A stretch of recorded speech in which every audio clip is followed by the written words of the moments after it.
What up, Claytriots? It's your boy, Technically Clay, streaming at you from sunny, beautiful, chilly, or like nice and chill, like 58 degrees, St. Louis, Missouri.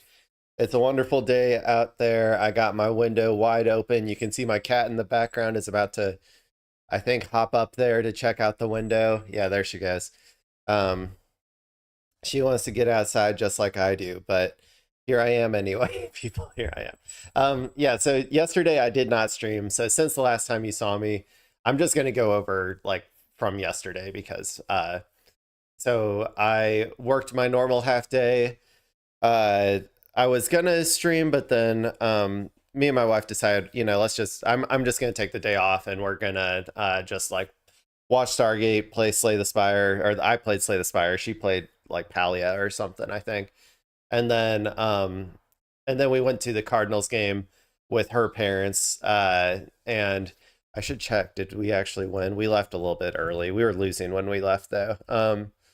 Cardinals game 424. Yeah, okay, yeah, nothing changed. It was still 3-2. So, but it was a lot of fun. I like going to the Cardinals game, even though I'm not the biggest sports guy in the world. I still enjoy doing it like as like a socializing thing and, getting out and seeing people and stuff. So, that was pretty cool. Then after that, came back. I played a little bit more Slay the Spire, went to sleep, woke up, basically did nothing. I went and I had some like coffee left over from yesterday in the fridge, so I just poured that into a mug, heated it up, and then put it in this and brought it down here, or brought it up here to stream for you beautiful people, for you the viewer. Hello. Yeah, so today is just going to be a normal day. It's going to be kind of casual. I found a few clips to get us started, but I might have to hit up the For You page to find anything new or breaking or whatever that's going on. As far as I know, there hasn't been like a ton of Iran news since Trump extended the ceasefire. I trust that everybody, even though I wasn't here yesterday, gave all of their prayers to the markets to keep us safe over the weekend. I know I did. Okay. I prayed so hard to the markets to keep us safe this weekend while they're all asleep. Okay, so let's, I guess, just get right into it. Why not? Why not? The relationship. Let's go ahead and just watch this video. I just wanted to find something that could just go over some of the recent stuff that's happening with Iran so that I can kind of catch up, because to be honest, I didn't consume a ton of news yesterday. I usually, I'm a terminal politics guy. Like terminally online politics guy. I read, watch, and listen to way too much politics. So yesterday was a pretty big break for me. I didn't really watch any politics stuff at all. So I'm going to be catching up with you guys here, and also giving, whatever updates I could. The only things I know is what I read this morning, because I usually like read a bunch of articles before I even like get out of bed, and then I get out of bed. So I don't know. It's probably not the healthiest thing in the world for my mental health, considering how shitty the world is, but it's the way it's just my process for how I wake up. So anyway, all that being said, let's go ahead and watch this video from BBC News on U.S. envoy heads for new peace talks with Iran and possible breakthrough. So there's been a lot of conflicting narratives of whether like we're negotiating, whether we are entering negotiations again or not. I think Iran has said that they're not going, but I read earlier this morning that maybe they're sending the FM. So I don't know. So this will hopefully maybe catch us up on some of that. So let's go ahead and watch it. The relationship between the UK and the United States is under further strain tonight after an internal Pentagon email suggested the US could review its position on Britain's claim to the Falkland Islands. It's one of a number of options reportedly being considered as retaliation against allies who Washington believes haven't supported the war against Iran. Downing Street has insisted the sovereignty of the Falklands isn't in question. Mm-hmm. Well, what are you going to do about it, Britain? What are you going to do about it? Yeah, I mean, I said before, like a whole bunch of times, that we're not going to stop with Iran. We're not going to stop with Cuba. We're not going to stop with Greenland. We're not going to stop with, I don't know, Australia or whatever the hell comes next. So yes, the UK, you are on the table as well for America's flailing imperial machine lashing out at anybody it can get its grubby little pedo billionaire claws on, you know? So yeah, and like I said, what are you going to do about it, Britain? You don't have any alternative defense agreements. You depend entirely on America for your defenses. So if you really want to protect your Faulkner Islands or whatever it is, you might want to consider diversifying. You might want to consider looking to find another daddy besides Daddy America to protect you. Somebody to maybe counterbalance against Daddy America. Maybe, you know, Daddy China might be my recommendation. If you want to start counterbalancing, that would probably be your best bet if you want to maintain any more sovereignty. But yeah. Meanwhile, the White House has announced that President Trump's special envoy, Steve Witkoff, and his son-in-law, Jared Kushner, will travel to Pakistan tomorrow for talks with Iran. Here's our world news correspondent, Joe Inwood. The fact that war in Iran... Wait, what? Here's our world news correspondent, Joe Inwood. Joe Inward? Come on, dude. You can't have that name. You can't have that name. I will only accept you having that name if you're black. And I don't... We'll see. We'll see. The fact the war in Iran is now lapping at the shores of this remote archipelago shows just how far its consequences have spread. The Falkland Islands. What is this? I didn't want to know about the Falkland Islands. The video is about Iran possible breakthrough. Okay, whatever. I guess we're starting out with a video about the Faulkner Islands, people. They really clickbaited me with this title. Let's all learn together. Territory in the southern Atlantic Ocean.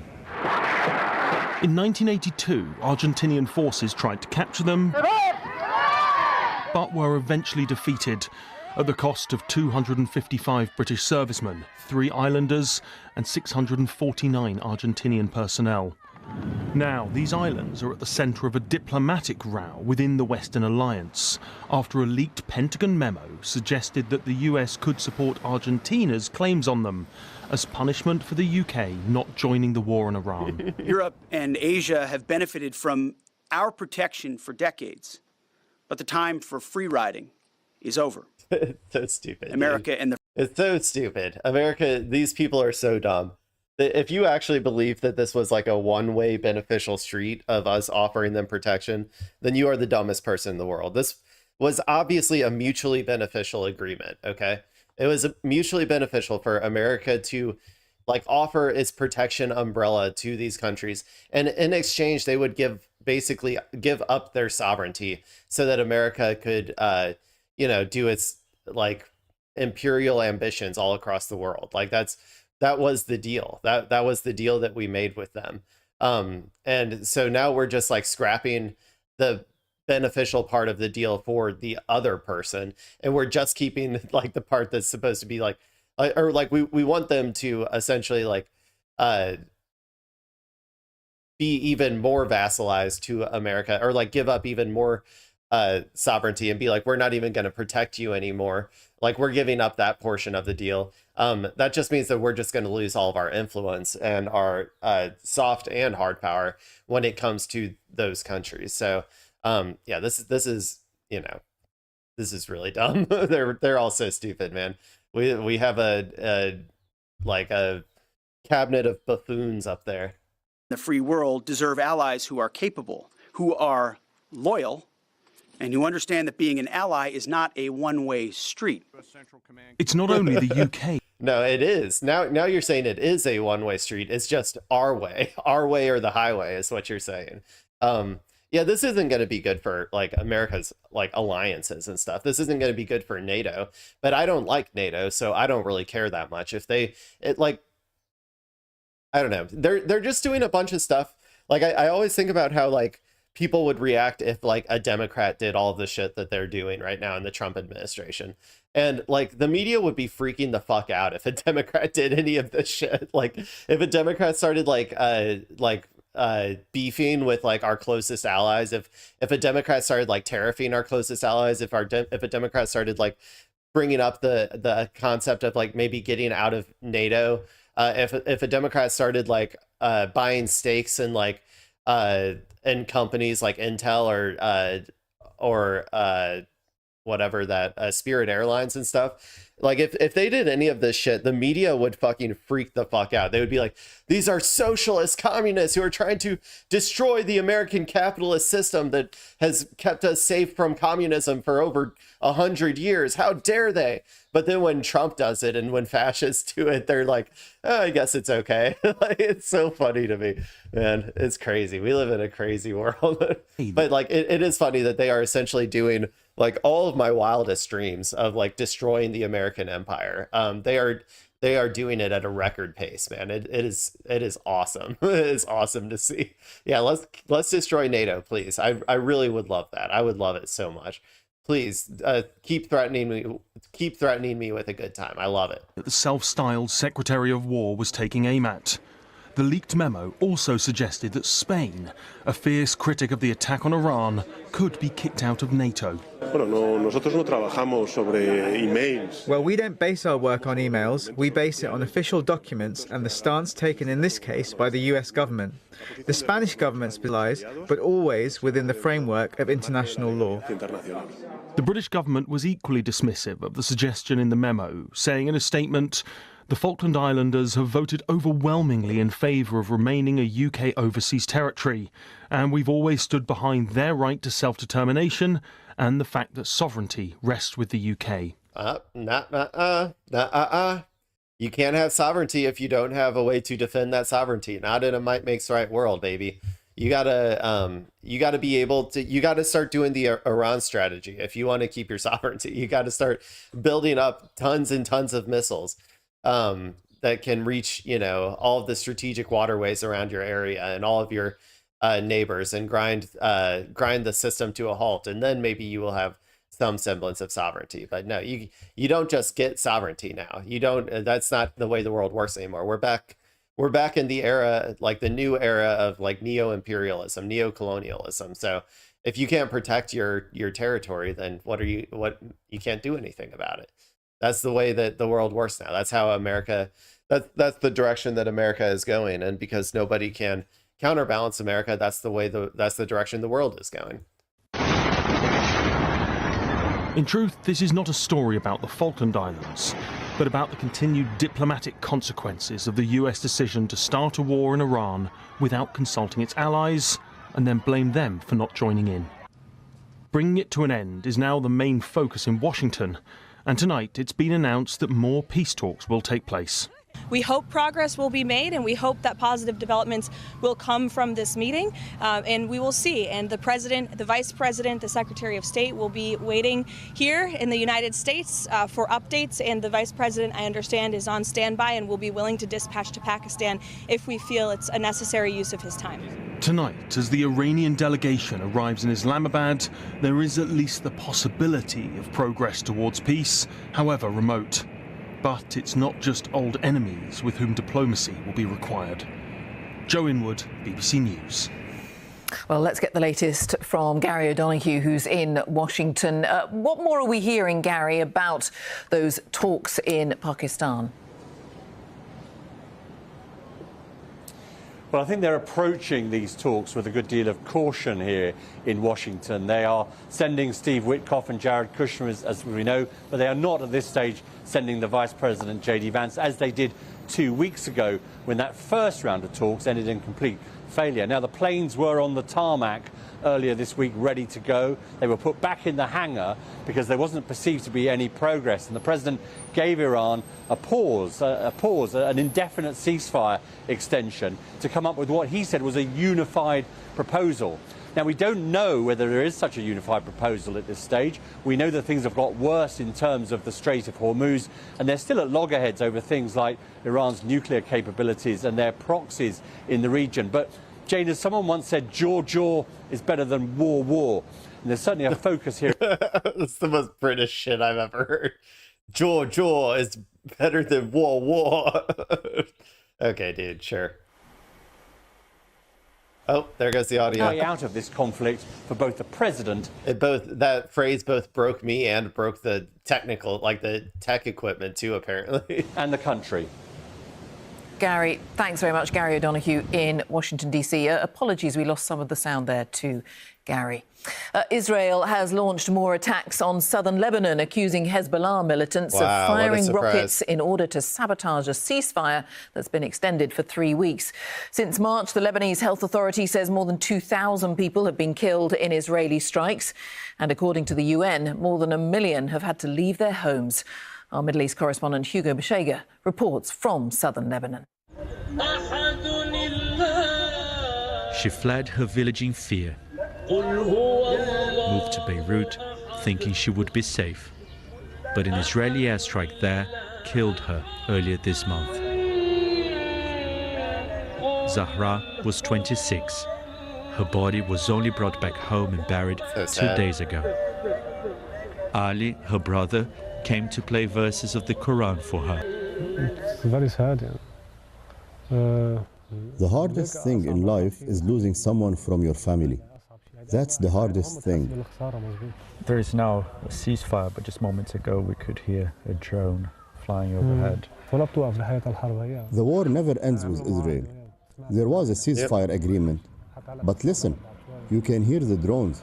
And if you stay long enough, you can still hear airstrikes. There's not really a ceasefire. Yeah, Israel doesn't know the meaning of the word ceasefire. They will never cease firing. Until they are physically constrained with force, they will never stop firing on all of their neighbors. That's just the way that they are. Being devastated by the war and seems unable to stop it. Israel has continued with its airstrikes, saying it is targeting Hezbollah, which for decades has fired rockets into Israel. And now Hezbollah is attacking again. What a framing, dude. For decades it's been firing rockets into Israel. You forgot the whole part that Israel, Hezbollah was created because of Israel's constant trying to expand their territories into Lebanon a long time ago. Hezbollah didn't just spring up out of nowhere to start attacking Israel. They're a resistance force that was born out of these exact types of situations right now. When you orphan every single child in an area, you're inevitably going to create a resistance force like Hezbollah. So yeah, that's a little bit of an interesting framing to put on it, BBC. This village is 10 minutes from what the Israeli military calls the yellow line, and it isn't safe for us to get any closer. But that is the part of Lebanon that is now occupied by Israeli troops, and we still don't know when or if they're going to pull out. Yeah, they won't. They won't unless Hezbollah pushes them out, which Hezbollah will push them out eventually. But it's just, it's going to take time. Homes and hopes lying ruins here. Najah takes us to her house, damaged in the last war and damaged again by this one. We don't have nerves anymore. I can't take it anymore. What should we do? Where should we go?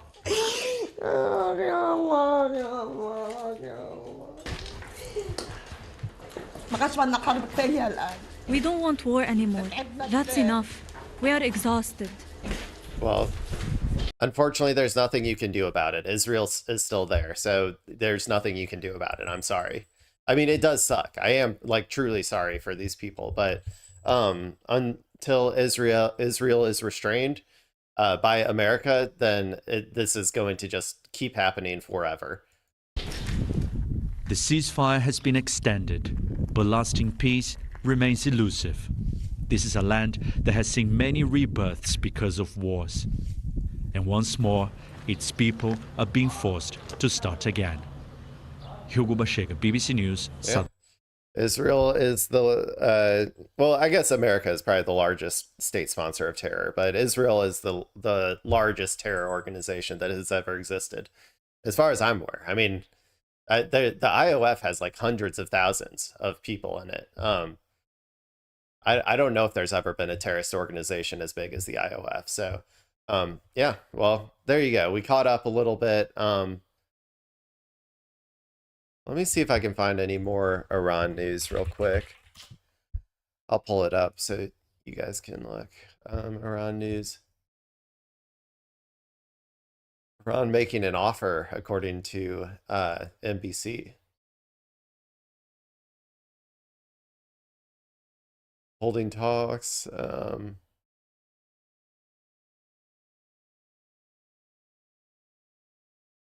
What else? What else? Anything else new?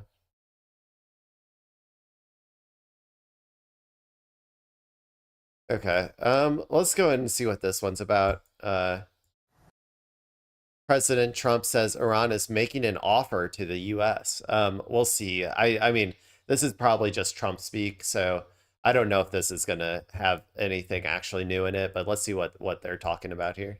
Tonight, Iran's new move amid tight security here in Pakistan. The Iranian foreign minister arriving to restart talks. President Trump's envoy, Steve Witkoff, and son-in-law, Jared Kushner, also traveling here soon, the White House says. Look, the Iranians reached out, as the president called on them to do, and asked for this in-person conversation. In an interview tonight, President Trump says the Iranian regime is making an offer and will have to see, while Iran says the foreign minister will speak to Pakistani officials and no meeting is scheduled with the US. The abrupt shift by Iran to return to Pakistan comes as the Iranian regime is facing growing economic pressure from the US blockade of Iran's ports.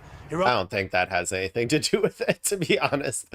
I really don't think that the blockade has anything to do with it. I think that they wanted to, you know, they want to remain open to negotiations. It's, you know, like, I think it's beneficial for them both diplomatically in terms of like eventually they're going to have to negotiate into the conflict, but also in terms of like appearances to the rest of the world. How they're portrayed to the rest of the world by showing that they're open to negotiations, all that good stuff. Like, I think that whether the blockade was there or not, they would be here. Like, it's silly to say that the blockade had anything to do with them going to the negotiating table. And I said that they were going to go to the negotiation, or they would probably end up sending some sort of delegation to the negotiations. And so... yeah, my assessment of that had nothing to do with the blockade, though. It was purely because that would be, you know, that's how Iran usually operates. Like, so, okay, cool, though. Iran losing an estimated $435 million in oil revenue per day, according to the Trump administration. Iran will never get a nuclear bomb. The choice is theirs, but with this blockade, the clock is not on their side. 34 ships have been turned around by US forces, CENTCOM says, and posting, for the first time in decades, 3 aircraft carriers are operating in the Middle East at the same time. President Trump said, my tax dollars. without the ability to sell its oil, Iran will soon run out of space to store it. You know who's under time pressure? They are.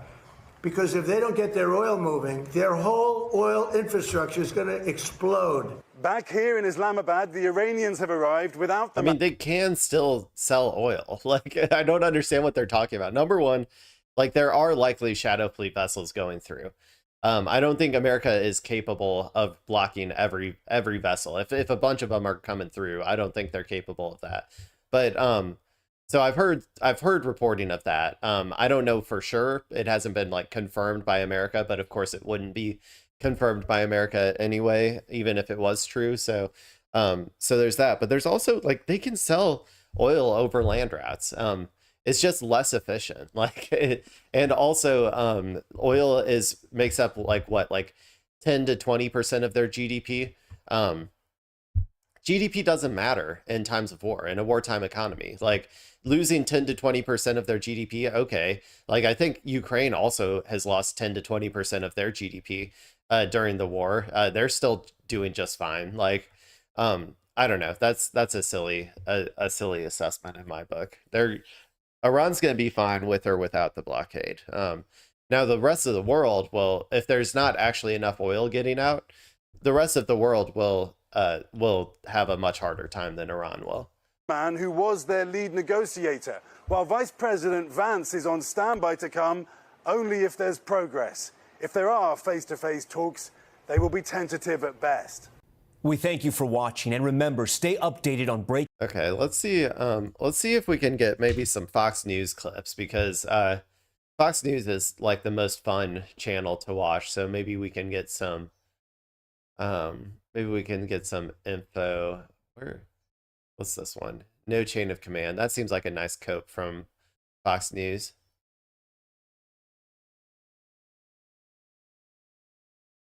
Jesse Waters. Okay, which do we want? Do we want Jesse Waters, or do we want, what is this? Who is on this one? This is the actual coverage. With probably some experts. We'll do Jesse Waters. Sure, why not? Fox News. Okay, we're gonna watch this video. I want to see how we've kind of seen the straight news of like what's going on in Iran so far. So let's go ahead and see what the Fox spin is going to be with the current situation. So yeah, let's go ahead and watch this one. This is Jesse Waters on Fox News saying they are getting desperate. Let's see how much of this is cope and how much of this is real. Fox News alert, Pakistan's back on. Whit Kush arrives tomorrow in Islamabad. Whit Kush, is that what he said? God damn it, dude. We are so unserious. Alert, Pakistan's back on. Whit Kush arrives tomorrow in Islamabad. God. I can confirm Special Envoy Witkoff and Jared Kushner will be off to Pakistan again tomorrow morning to engage in talks, direct talks intermediated by the Pakistanis, who have been incredible friends and mediators throughout this entire process, with representatives from the Iranian delegation. Look, the Iranians reached out, as the president called on them to do, and asked for this in-person conversation. Vance is on standby and will go to close. JD's counterpart, the head of the parliament, has been sidelined. They're playing good cop, bad cop. Deal or no deal, Pete's ready for war. Our blockade is only growing and going global. And as the president said, we have all the time. It's just like, okay, yeah, just one more sanction, just one more blockade, just one more ship, and Iran will collapse. Like, we've been trying to sanction them forever, and they have built like one of the most resilient economies in the fucking world. Like it's like 90% internal, like their like internal production and stuff of all of the things that they need for war. They don't really need external, like they don't really need external sources of revenue that much, honestly. But also the oil portion is only like 10 to 20% of their revenue, and they have the land routes, like I said before. So like, let's say we've maybe knocked out like 10% of their revenue, like at the most, if I had to guess. That's nothing during wartime. That's nothing. If you're during wartime, you don't really need to worry about things like balancing budgets and whatnot. You just have to be able to produce the necessary tools of war, which Iran will still be capable of doing. Time in the world. Iran has a historic chance to make a serious deal, and the ball is in their court. Either way, the War Department stands ready for what comes next, locked and loaded. Locked and loaded. But also, we used up 50% of all of our missiles and all of our interceptors in 6 weeks of war. So that means at most we can go another 6 weeks. Then we have to wait for our incredibly efficient $1.5 trillion Pentagon budget to create a bunch more missiles, which, like I always say, we build like 10 missiles a year. So I guess we'll just fire 10 missiles at Iran every year, and that'll be us in a perpetual state of war. But yeah, we use up 50% of all of our missiles and interceptors in 6 weeks. So that means we have a grand total of 6 more weeks of war before we are completely out. And that would be if they would allow us to go completely out, like from a military perspective, because they would want to, have some missiles and some interceptors for like defense purposes, like actual America defense purposes, not just like the one true ally Israel defense purposes. So that's probably why we wanted, honestly, a ceasefire so badly, is because we went through all of our stocks so quickly. And so they weren't really expecting this whole thing to last this long. And then once they started getting down to 50%, they were like, oh God, what if we get into another war? Or what if someone attacks America? Then we would be fucked, you know? So, or yeah, the way they think a lot is like, what if China invades Taiwan or whatever? So yeah, I don't know. I think that if we start up again, like I said, we have 6 good weeks that we can go, and then like all of the missiles stop because we don't have the ability to produce more in America. The commander-in-chief's given out shoot-to-kill orders, so the Mosquito fleet better watch their 6. President Trump has authorized the United States Navy to destroy any Iranian fast boats that attempt to put sorry, Jesse Waters is just such a fucking dork, dude. mines in the water or disrupt passage through the Strait of Hormuz, to shoot and kill. Our commanders have clear rules of engagement. If Iran is putting mines in the water or otherwise threatening American commercial shipping or American forces, we will shoot to destroy. No hesitation, just like the drug boats in the Caribbean. Yeah, the fishermen. We saw a story recently about one of those fishermen who, it turns out, yeah, he was just like some dude out fishing, and it was like the worst day of his fucking life. Like, he survived, which is probably why they were double tapping him all, to be honest. They didn't want any stories like that getting out. But yeah, I mean, sure, I'm sure that we're hitting some of their actual boats or whatever. Have we fired on them since the ceasefire, though? I don't think so, right? Except for that one cargo ship or whatever. I think we fired on one ship, but I don't think we've been firing on boats as far as I know. The Navy currently undertaking a major minesweeping operation in the Gulf with the best tech money can buy. That involves unmanned underwater vehicles, which are essentially, looks like a torpedo, essentially, and it, transits the certain area with side-scan sonar, synthetic aperture sonar, and it looks for any sort of shapes in the water. Are we sure that it's even like mined? Like, I'm still not convinced that they actually like dropped any mines in the water. Like, we've been saying that a lot. I think that, like, I don't know, I don't really see the strategic benefit of doing that from Iran's perspective. Like, they have total and complete like military control of the strait without mining it. Like, they could just fire a missile and then send shipping to a halt like they did, a few days ago or whatever. Like, I don't understand. There is no strategic benefit to mining the strait. So I don't know why America is so obsessed with this narrative. Maybe it's to like make us feel like we're doing something.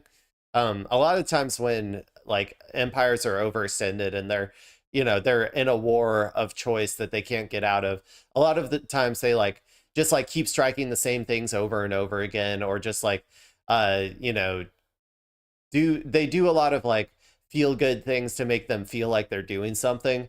So maybe it's something along those lines, just to have like a story out there or some sort of like narrative out there that we're not just like paying out, sitting like spending $2 billion a day or whatever, just like having ships out there. Maybe it's just to make us feel busy. I don't know. Not an easy task. You got to remember that this danger hazard area that the Iranians haphazardly and irresponsibly laid some of these mines, it's about 540 square miles of water space. So it's not going to happen overnight. On top of that, Central Command's assembled the biggest buildup of naval power since the Iraq War. 3 aircraft carriers, the USS Ford, Lincoln, and now the Bush, are in theater. First time in 2 decades.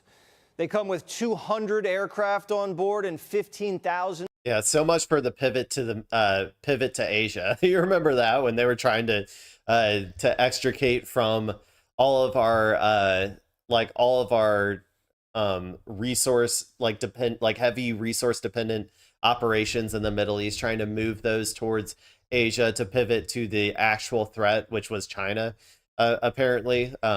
Yeah, so much for that. Apparently, Israel had other plans for us. Israel had other plans. They were like, you're going to pivot to Asia? I don't think so. You're going to pivot right the fuck back here to Israel, baby. Sailors and Marines. And they're getting their protein in. CENTCOM says the men are eating over 12,000 eggs a day. Soon the USS Boxer, along with its 4,500 Marines and sailors, will join the party with a fresh fleet of Ospreys. Meanwhile, the Iranians? Yeah, that'll just change a couple everything. Hundred Persian seamen and beat-up Boston whalers with Soviet-era AK-47s. God, they're just so like, they're so dismissive, man. Sun Tzu would not be proud. They underestimate their enemies every single time. It's so funny. It'll lead to strategic defeat. You can mark my words on it. This type of hubris, it never goes unpunished in war. Like this type of hubris, I'm assuming that, like, you know, they are probably putting on somewhat of a show for propaganda purposes in America. But if behind the scenes they are even slightly as like Orientalist and like underestimating the Iranians, like this will definitely lead to one of the biggest strategic defeats like of all time. The IRGC specifically has been reduced to a gang of pirates with a flag.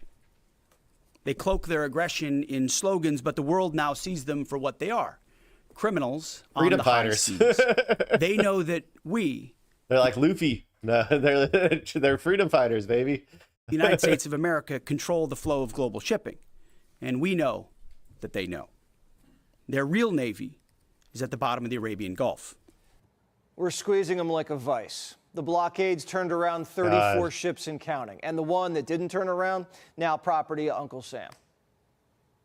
The destroyer disabled the two. What about all of those Shadow Fleet ones that went through? What about those ones? Engine by firing 9 inert rounds from the destroyer's Mark 45 5-inch guns.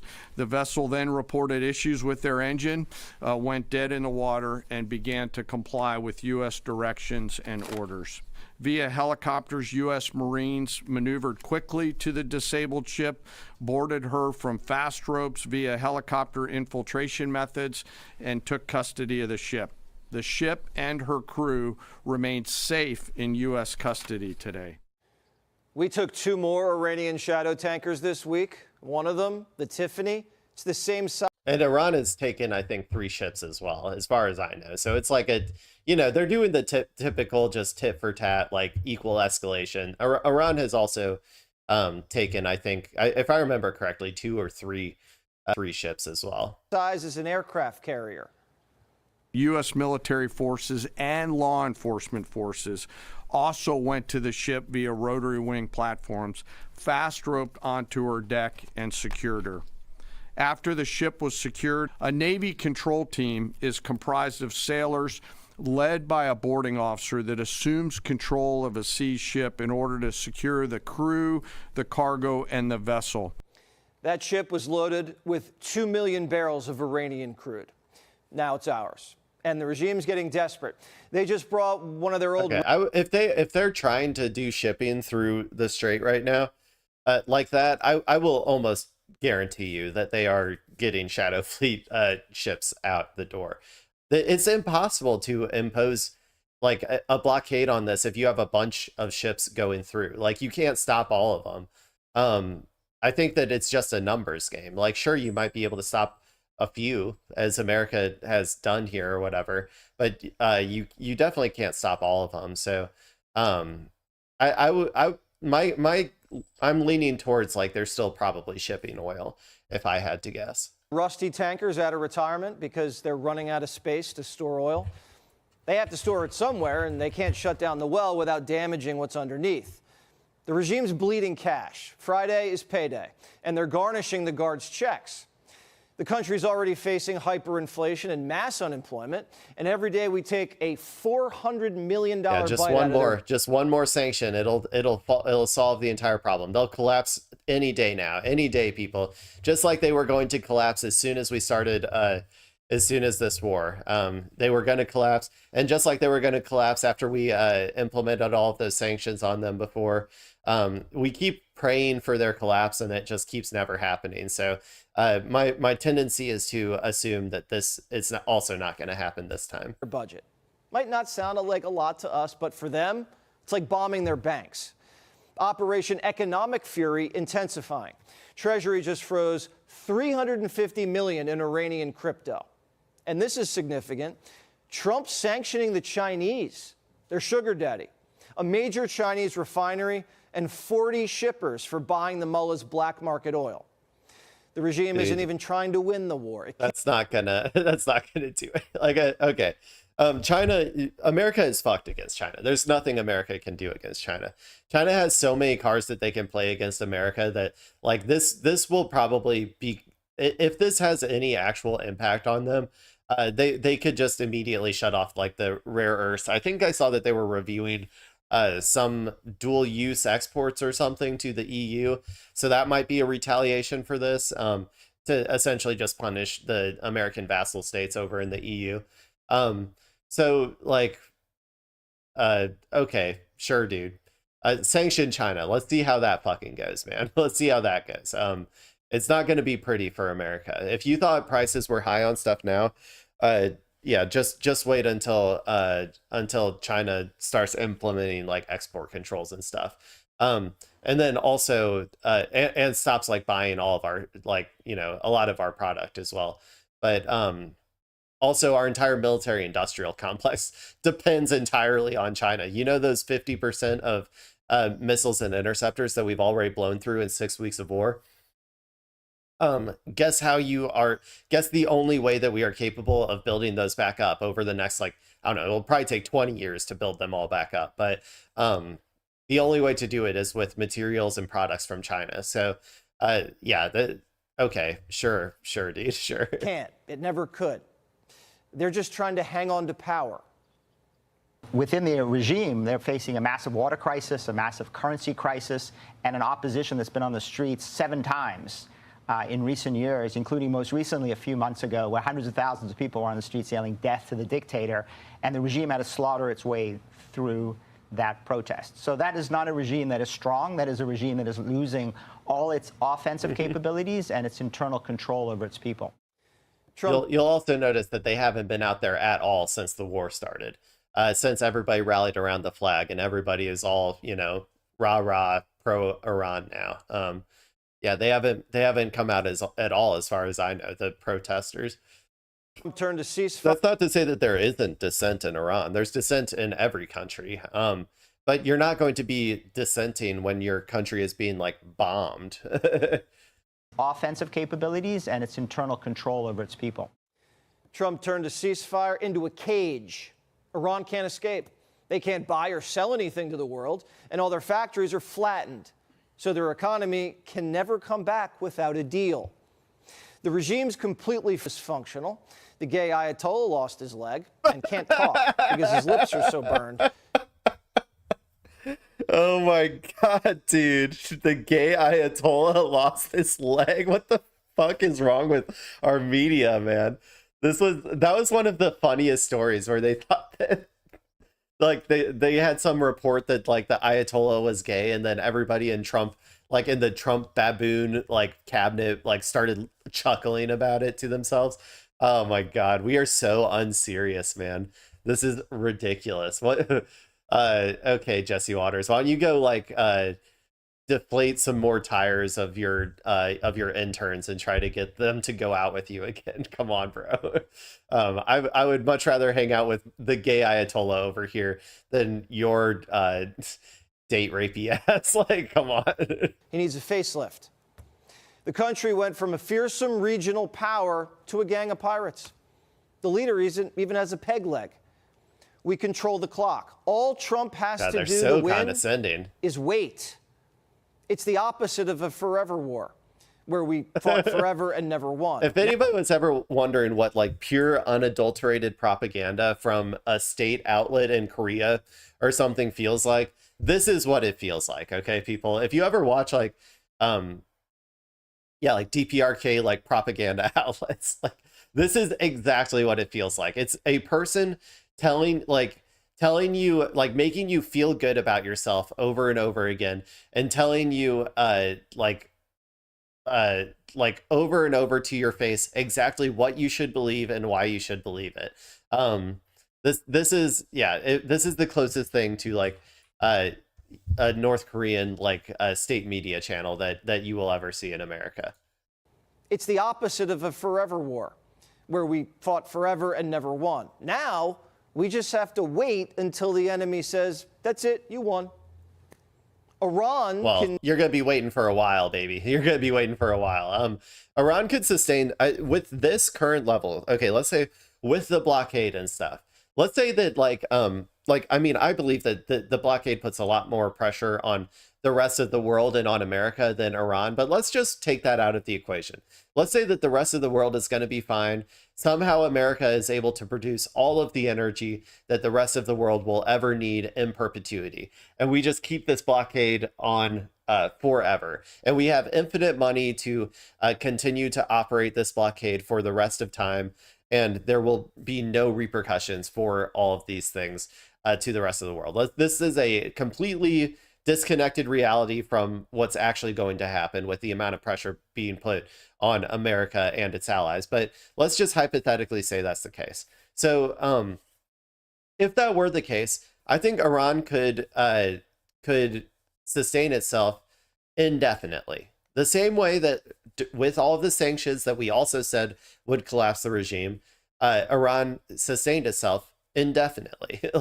It's a very resilient economy that they have created to be able to sustain these types of things. Yes, there may be some suffering. It may be hard for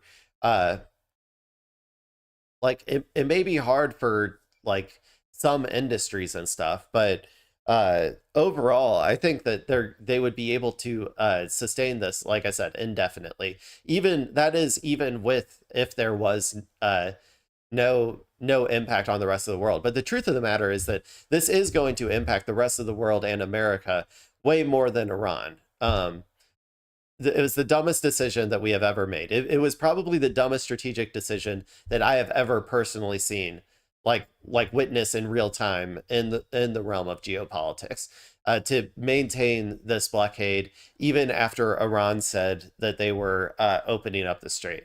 I think that it was probably the dumbest thing that has ever happened. But yeah, either surrender, go broke, or go back to fighting. Every option ends with them losing. Iran's got another set of problems: coups, revolutions, a Kurdish invasion. And we're using their infrastructure as a bargaining chip. With the assets that we have in the region, a max... They also said that a while ago, and that never happened either. All of these things are things that they've already tried to wish cast into existence, and it just has never happened. I think it would be silly to think that it would be even possible for any of these things to happen, given the amount of consolidated control that the IRGC has during a time of war. Pressure campaign looms. The 82nd Airborne could parachute into Karg Island. The Marines could assault the shoreline and hold key islands. We're prepared to conduct... At the cost of tens of thousands of American lives. What? You just act like these are things that can just happen with no cost. It's obvious, there's obvious cost to doing these things that America wouldn't be able to stomach. I don't think. Would America be willing to lose tens of thousands of American troops to try to hold an island for, I don't know, a few months or something? I don't really think so. Karg Island. The Marines could assault the shoreline and hold key islands. We're prepared to conduct major combat operations at a scale we haven't even seen yet. That means completely finishing off the Mosquito fleet, missiles, comms, radars, and a new layer of leadership. The regime's completely in control of its own fate. It's up to them to choose war or peace. Secretary Hegseth was asked about war and peace today, and here's what he said. You changed the Department of Defense to the Department of War. Would you consider changing the name again to the Department of Peace? It's a great question, actually. Thank you. You go from defense to war because you want to be proactive about peace through strength. When you fight a war the right way, the idea is on the other side you bring about peace. That is what we'd like to see the most. We are the guarantor. I say change it to what it is, which is just the Department of Forever War. Forever War. That's what they mean when they say Department of War, is it's going to be forever wars all across the world, in perpetuity. like I think that I'm not 100% sure where this conflict is going to go, because since we got through 50% of our missiles and interceptors in 6 weeks, I don't know if we're going to want to go into another hot war again, because we would go through them again. Like, we would end up with 0 missiles in 5 to 6 weeks. So we might be ending up in a place of like perpetual forever war, like but with no actual shots fired against Iran, which isn't that dissimilar to where we were before with just the sanctions regime, which is like, you know, it can be viewed as an act of war. I think that but we can't maintain the blockade stuff forever. That's like not possible because it's just too expensive. So honestly, yeah, I don't really know, because there's not really much we can do about a lot of this stuff. Like Iran can control the strait. Iran can fire on all of the bases in the region. Like, Iran can implement a tolling system, especially, like I said, because we can't keep up the blockade forever. It's too expensive. So like, I don't know. It might just end up being a thing where we just kind of walk away, and Iran doesn't get sanctions relief, but does like maintain control and regional hegemony or whatever, like through their ability to project force. Maybe I don't know. We'll have to find out. This one's, you know, it's, at first I was thinking that we would go into like invade or something, just because we're sending so many troops there. But it feels like they've been like pushing that back so long now that I'm starting to think that they don't really have the stomach for a full ground occupation. So I don't know. Who knows? We'll see. We'll find out eventually. Tour of the safety and security of not just of our country, but of a lot of people in this world. In 6 weeks, we've set the enemy's nuke program back decades. All 3 nuke sites are buried underneath. Hey, I heard that before too. We set them back decades, like a few months ago as well, in the 12-day war. So I'm assuming that we also set them back the same amount this time. Then I guess in a few months again, they'll be back, apparently, because setting them back decades apparently just means setting them back a few months, according to the timeline since the last time they talked about this. The enemy's nuke program back decades. All 3 nuke sites are buried underneath mountains of rubble. Their nuclear scientists are all dead. Their Navy, Air Force, air defense is gone. Their economy's in ruins. The Arab world turned against them, and their proxies aren't popping. The regime's never been weaker, isolated, and Hezbollah is popping right now, dude. They're murking those Merkava tanks over there. They have them totally surrounded. And the president has an ironclad commitment to taking the dust. And he says he won't be rushed into a bad deal. So this weekend, let's just say, could be interesting.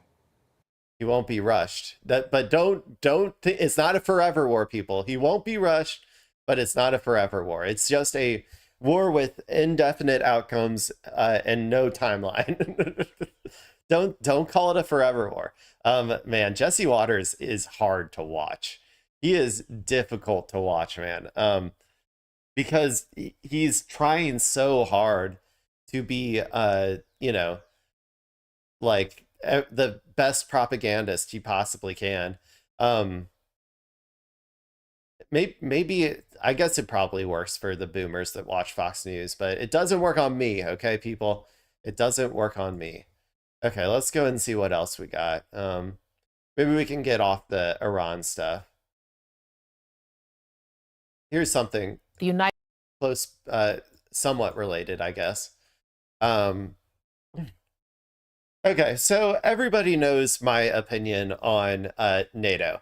I want it gone. I hate it. It allows America to get away with incredible amounts of belligerence through, you know, political coercion of the countries that it offers, you know, its protection racket to, through NATO. So I am not a fan of NATO. I want it dead. I want it gone. So we're gonna watch this video by DW News about apparently the US is discussing kicking Spain out of NATO. So let's go and see what's going on here. I mean, I'm assuming I know why. It's because Spain has been one of the few countries that has gone against America, or more particularly against Israel. And any country that goes against Israel, you know, that's a big no-no. So let's go and see what's going on here. Yeah, let's see what's happening with Spain and NATO. The United States reportedly considering punitive measures against NATO partners that have refused to participate in the war against Iran. The Reuters news agency says that it has obtained internal emails from the Pentagon which show that, among other things, the expulsion of Spain from the alliance is under discussion. Madrid refused to allow U.S. aircraft to use Spanish bases for the war. The UK is also in the firing line. The U.S. might scale back its support for British sovereignty over the Falkland Islands, also claimed by Argentina, led by a strong ally of the U.S. president. And the messages also said countries Washington deems difficult could be excluded from key NATO posts. Now, the EU heads of state and government are currently in Cyprus for an informal summit. There, Foreign Policy Chief Kaja Kallas appeared perplexed by the U.S. criticism, given that the UK and France are leading an effort to help secure trade in the Strait of Hormuz once the war is over. When we have had contacts with the American counterparts, then actually their asks for us have been exactly what we are able to offer. After the cessation of hostilities, demining, escorting of ships, all of this. That ain't good enough. That ain't good enough. They want you to entirely take over the operations that America doesn't want to do. Like, that's basically what we want. Is America is too scared to send its actual Navy ships into the Strait of Hormuz to try and militarily control it, because they're scared of getting their shit rocked by Iranian drones and missiles, which they should be. If those ships did get too close and we weren't in a ceasefire situation, there's a real possibility that they would just get downed and sink to the bottom of the ocean. So America is too scared to do that. And what America wants these other countries to do is they want them to take over that risk and that task of sending their military service members to get their shit rocked and get sent to the bottom of the ocean. Because it's so funny. It's like, I've said before, if America can't do it, if America can't achieve something militarily, then nobody else can. So it's really just the UK and France would not be able to militarily secure the Strait of Hormuz. And in fact, nobody can if they don't do a full-scale ground operation. So yeah, America, this is just America kind of floundering and lashing out at its inability to achieve military objectives through force alone. It's unable to achieve things militarily, so it's trying to lash out and say it's actually these other countries' fault, even though it's clearly America's fault for not being able to finish a war that they decided to start. That we have been discussing, so I don't understand if we are actually replying to their requests. And Spanish Prime Minister Pedro Sanchez is one of the sharpest critics in Europe of the U.S.-Israeli war against Iran, and has already been verbally attacked on several occasions by U.S. President Donald Trump as a result. Today, however, Sanchez sidestepped the dispute. Well, we don't base our work on emails. We base it on official documents and the stance taken in this case by the U.S. government. The Spanish government... I will say it was probably leaked by the Pentagon. So, they want you to know. This is an unofficial way of putting you on blast. That's the primary purpose of this. The position is clear: full cooperation with our allies, but always within the framework of international law. And let's get more on that with DW correspondent Rosie Burchard. She is currently in Cyprus, where leaders are addressing geopolitical challenges facing the bloc. So, you know, Rosie, as we're hearing, there are so many topics that are on the agenda. EU leaders need and want to talk at this 2-day informal meeting in Cyprus. Now we have this report by Reuters that the Pentagon is discussing punishing allies it believes failed to support the U.S. in the war on Iran, including the possibility of kicking Spain out of NATO. Do it. We just heard the reaction of the Spanish. Do it, bitch. Yeah, I don't know. Like most of the occasional good things that Donald Trump actually comes up with, like dissolving NATO and stuff. The American State Department and the deep state and all of that good stuff are pedo-billionaire overlords. They are not going to allow, they will never allow any actual good thing to come about. Even if Donald Trump, for once in his life, has a good instinct, like getting out of NATO. They won't let it happen. So unfortunately, people and unfortunately Spain, I'm sorry, but I think you're going to be doomed to NATO membership indefinitely. Prime Minister, how do you think this report might be discussed more broadly at the meeting? Well, I think what's interesting, Sarah, is that they seem to be almost brushing it off. We've heard those reactions from the Spanish Prime Minister and the EU Foreign Affairs Chief saying, well, first of all, from Spain saying we're just not commenting on the likes of emails, we work with official communication. And then Callas saying, look, we are doing what the United States has asked us. But of course, there are no strangers to be being berated by the Trump administration over their refusal to get involved in this war. And the message from a lot of European countries has been right since the very early days of this war that this is not our conflict. Those have been the words that some European leaders have used. Now, remember, well, it isn't. It's America didn't go through the entire buildup that is necessary to go into a war of this magnitude. Think about Iraq, right? Think about it took multiple years trying to go through the UN, trying to get all of these people on board, the whole Freedom Prize saga, for those unaware, because France wasn't that on board with going to war with Iraq, or a UN resolution to go to war with Iraq.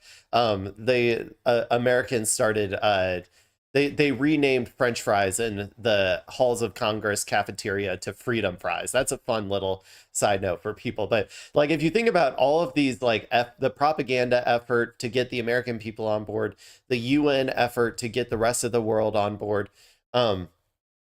America did this over the course of years, and then finally went to war with Iraq. And so at least at the beginning, it had a decent amount of backing from the world for doing it. But in this particular war, which Iran is a whole other beast compared to Iraq, it is a much bigger conflict to get into than Iraq was.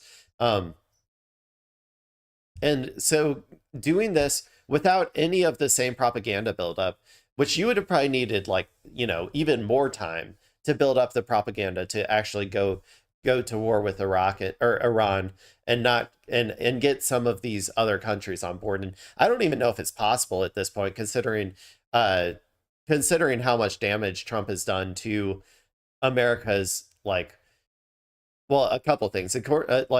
Has done to America's image just generally around the world, but also has done to the force projection that America used to have and no longer really has since Trump has has shown how weak the American military actually is, especially now since Iran. So but also even after Ukraine and stuff, not being able to defeat Russia in that proxy conflict and all of that. Yeah, they just didn't do all the normal stuff you need to do for a military confrontation of this type. And it's so funny because Hegseth and stuff goes out and complains all the time, oh, we're not doing these democracy building missions in the Middle East, and we're not going to be woke about our wars that we go into now. And it's dude, you realize that they Bush and stuff didn't actually want to build democracy in the Middle East. They were using that as a propaganda tool in order to go steal the oil. So it's just their fundamental misunderstanding of why we of like why we lost these wars in the past, and like the reasons that we did all of this propaganda. Like these fundamental misunderstandings are all now compounding on the fact that like all of these countries are unable to justify getting involved in this conflict to their people. Like maybe if they had more of that propaganda buildup, then maybe they could have convinced more of their populations to get somewhat involved. But yeah, I don't know, man. They just really botched everything when it comes to this war. Remember, this is in the context of the US already having the past threatened big measures against Spain specifically. Remember, Trump said that he would cut off trade with Spain. Well, that's something which is practically impossible because the EU trades as a bloc. All EU trade agreements are struck by 27 members, and there's a single market, which means goods flow freely between the different member states. So it's not the first time we've heard a threat from the United States with regards to Spain, and it seems like Spain this time isn't taking it too seriously. And I mean, because it begs the question, right? Is it even possible to suspend it? Yeah. So, yeah, I like I said, America's not going to do this. The pedo-billionaire elites are not going to allow this to happen. NATO is too consequential. It's too important to the vassalization of all of the NATO countries and their continued political, like, able to be politically manipulated by America. A part of the reason that all of these NATO countries have such a hard time speaking out on things like human rights issues, particularly in the Israel-Gaza conflict and stuff, is particularly because if they do, they're worried that America will like not protect them in some hypothetical future conflict with Russia. And so they're just too scared of that. And so like, yeah, that sort of political support, while it's difficult to like measure how important it is in terms of like dollar amounts and stuff, it is very, very important to like the capitalist billionaires around the world. So it's just not going to happen. A NATO member like this from the alliance, as the Pentagon email suggests? Very simple answer, no. It is not possible. There is not a mechanism laid out within the NATO alliance for how to kick a member out. And that might raise some very interesting questions about the level of understanding of how the alliance operates within the Pentagon.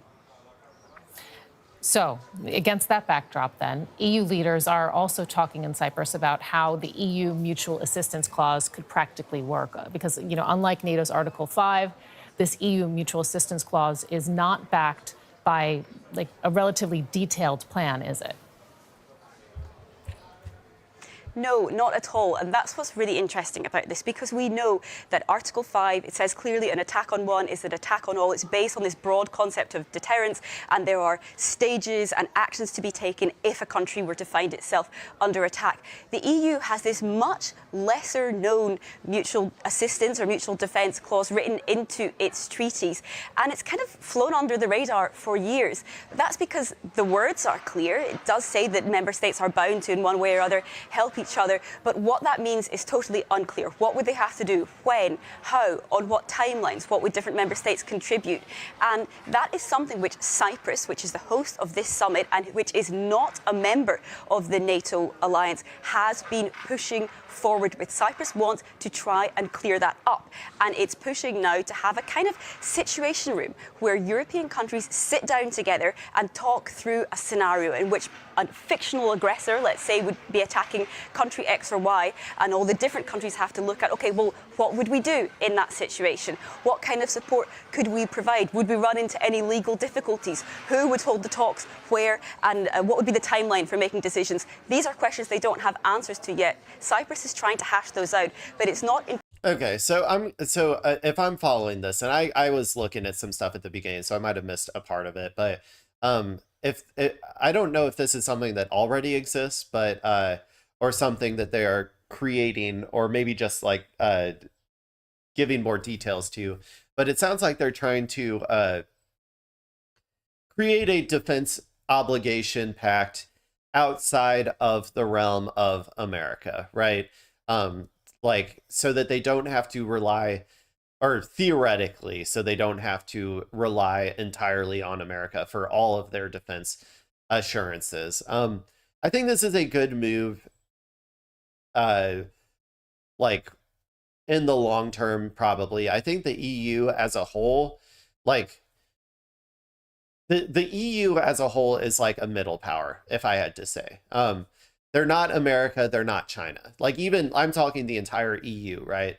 And they're not Russia either. Like they would not be able to, I think, compete with those countries in terms of like a global conflict or something. Or like a peer-to-peer like, war. So, but I do think that in the interest of getting to a multipolar world, the more bases of power there are, the more different types of defense pacts and stuff that are not all solely dependent on America, the better things will be in the future and the more peaceful things will be in the future. So this is important because eventually, like as we're kind of seeing now, America will not be able to support NATO anymore. In terms of like, it will not have the capability of supporting NATO. We're kind of seeing the fractures of it happen,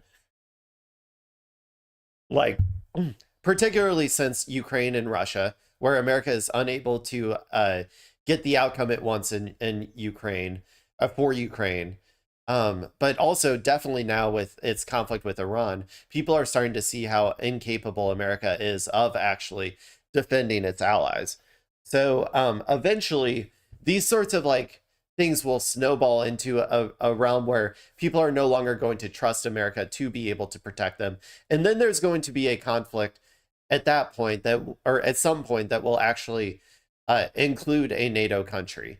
At which point we'll probably see that the entire organization of NATO completely collapse, like because America potentially won't even want to protect it. Number one, like if it's for instance, if Israel decides to make Turkey the next big bad after Iran or something, and then it starts attacking Iran or it starts attacking Turkey, America might just be like, oh, okay, Turkey's actually not in NATO anymore, like just try to kick countries out and stuff. But eventually it's going to be like just people are going to understand that America is not going to be capable of protecting these countries and potentially not even want to protect these countries, like that example I just gave. And then it will no longer even be a thing. So either those countries can try to kick the United States out of NATO and then try to somehow build up the defenses necessary to protect each other inside of the remnants of NATO, which I don't know how good that's going to go. Or they can dissolve it and start making more regional alliances that make more sense. Like Europe can create their own block of regional, a regional sort of like peace treaty or like NATO allyship that for their region, the East Asia can maybe form some sort of like NATO style situation with China. Like you might get like regional blocks and stuff after that all have some sort of like mutual assistance thing that they're kind of setting up here. I think that's probably what it's going to end up being like in the long term, but that's going to be over. Like all of these things are things that are going to be over like 10, 20 years. These aren't things that are going to happen immediately.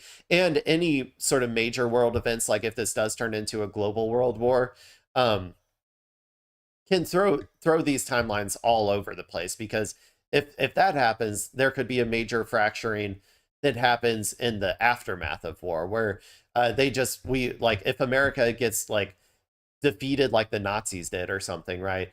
And is forced into a capitulation to the rest of the world in some sense, then that could imply a complete destructuring of our current organizations like the UN and NATO and all of that, and a rebuilding by other world powers outside of America. Like there's also possibilities like that as well. So I don't know, anything can happen in this crazy, crazy world we live in, people. I'm just here trying to, give you the thoughts and ideas in your head so that you're not surprised when it does. entirely uncontroversial. There are some EU members which say, look, not so fast. On the one hand, Ireland is also militarily neutral, not a part of NATO, and seems quite keen to say, look, we don't want to be necessarily committing to anything here. We're constitutionally unable, for example, to send troops. And then on the other end of the spectrum, you have countries the likes of the Baltic states, which are very committed to NATO and which tend to say, look, you're dreaming if you think the EU can replace US-led defence within NATO. And so therefore they say, we don't want the US to have any excuse to say we can back away from NATO further because the EU is taking care of defence. They simply don't really have that level of trust. Yeah, well, it's so funny. The proximity to Russia is literally like how pro-NATO you are. Like the closer you are, like physically to Russia, the more pro-NATO you are.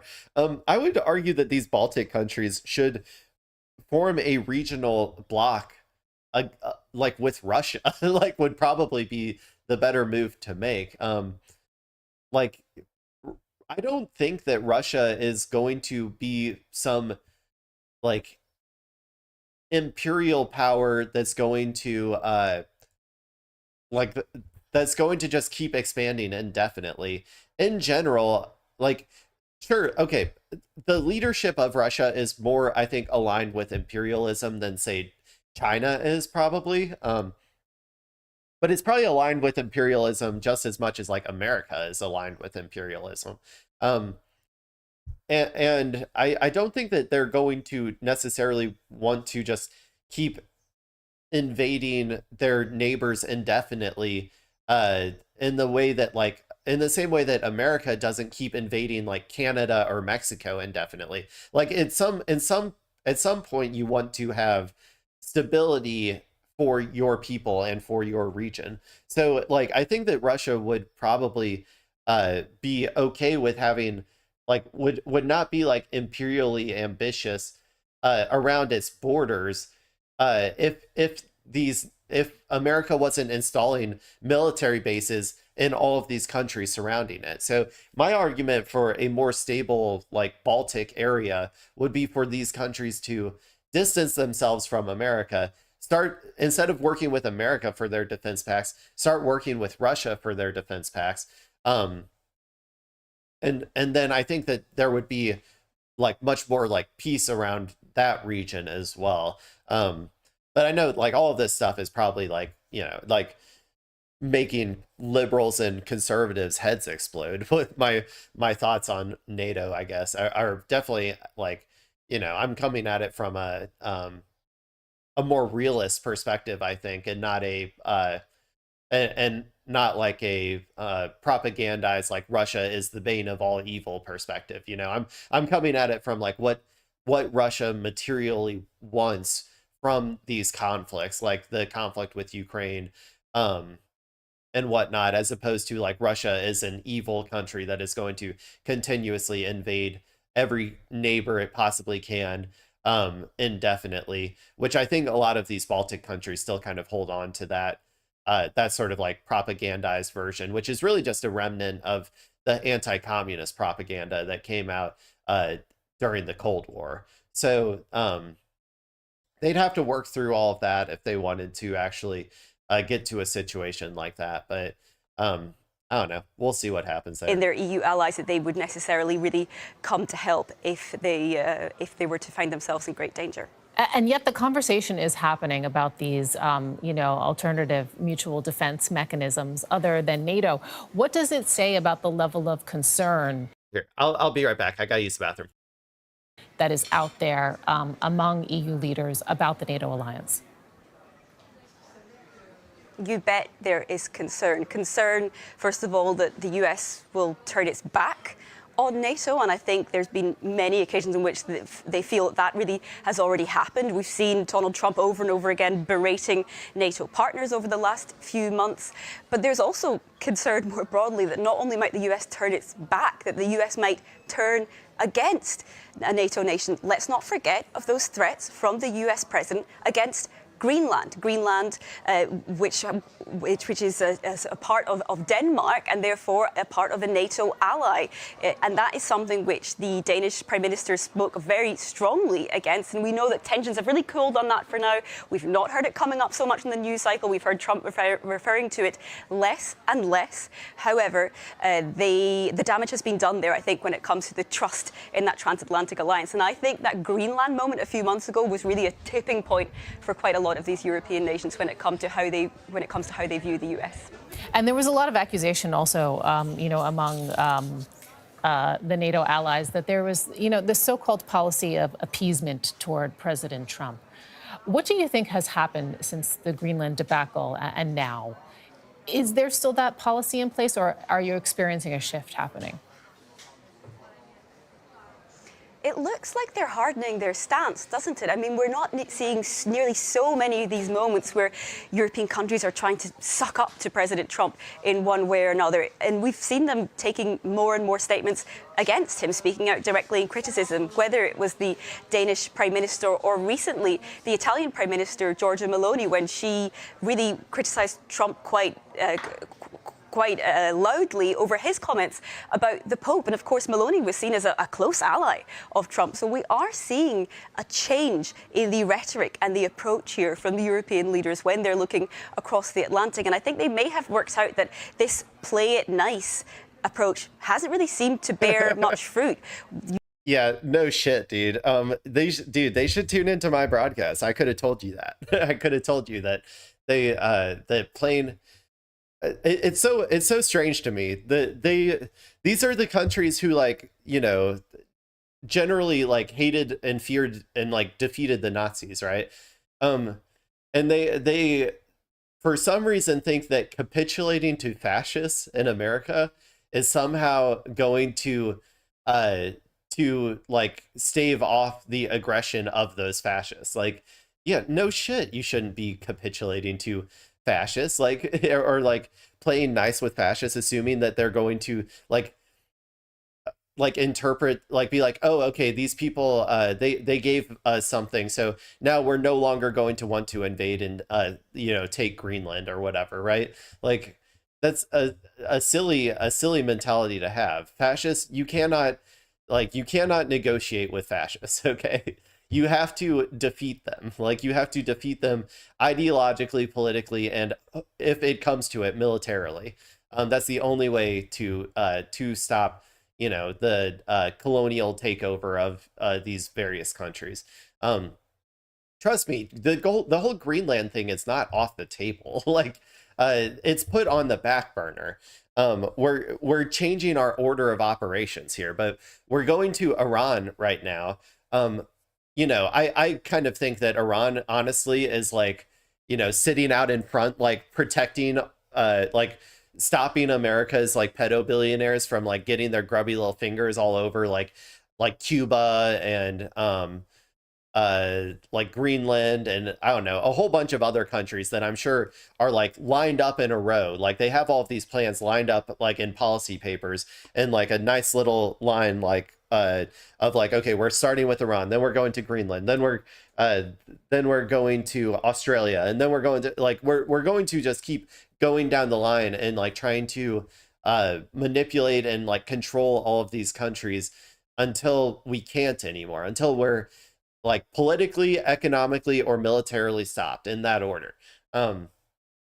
So yeah, these people need to learn from their own history, like, and also stop pretending like America isn't fascist or, like, on the road to fascism, because, like, if they just the American neoliberal propaganda that has, like, spread throughout all of these EU countries has completely destroyed their ability to, like, view objective reality and, like, make good decisions. It's very, very sad.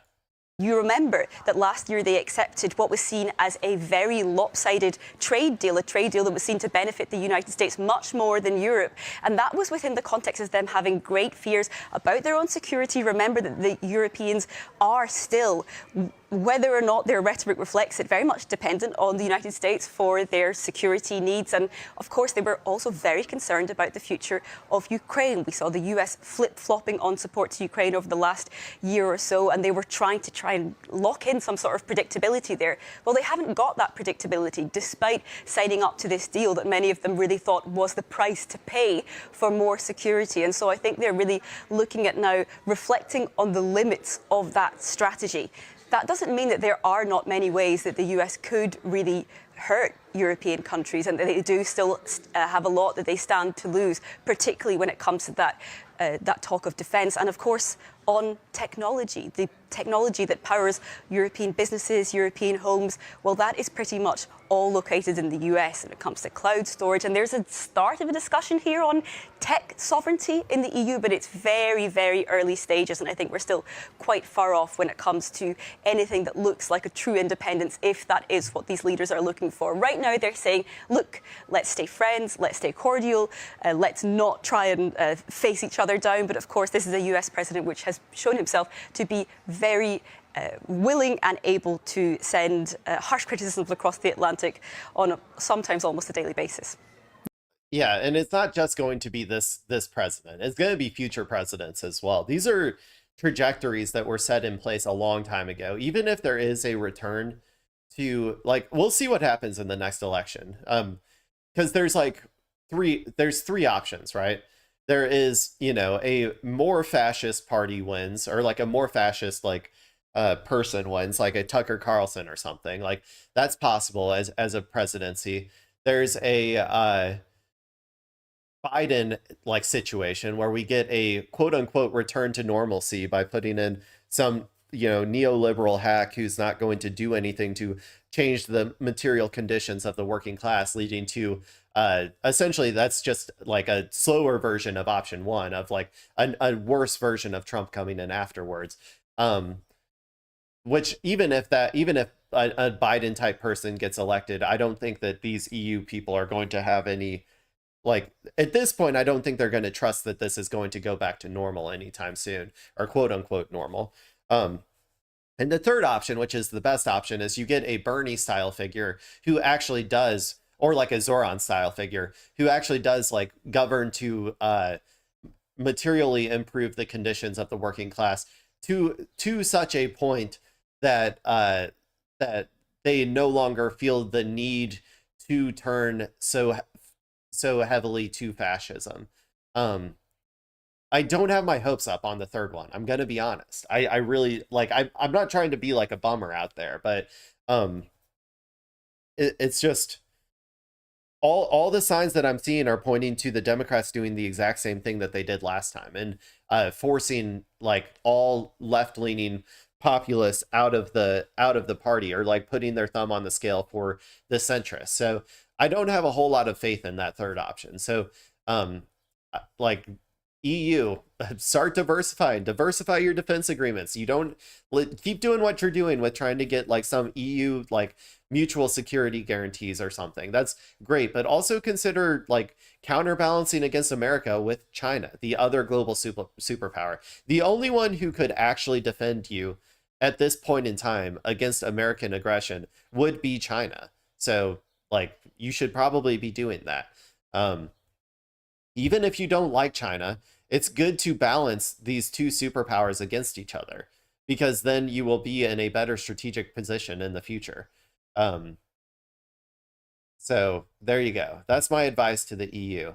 They're never going to take it because I don't know, they don't trust people like me who have good opinions. But okay, let's go and watch this one now. Okay, this is the man, I've been dropping so many frames, dude. I do not know what's going on with my internet. If it's choppy out there for you guys, I'm sorry. Man, something is up with my internet, dude. I'm gonna have to look into this. I am on the right one, right? Yeah. I don't know. I'll watch this VOD back afterwards and see how choppy it was, but I just it's saying 10% of my frames are dropped. Which is insane. One sec, let me do some technical stuff real quick.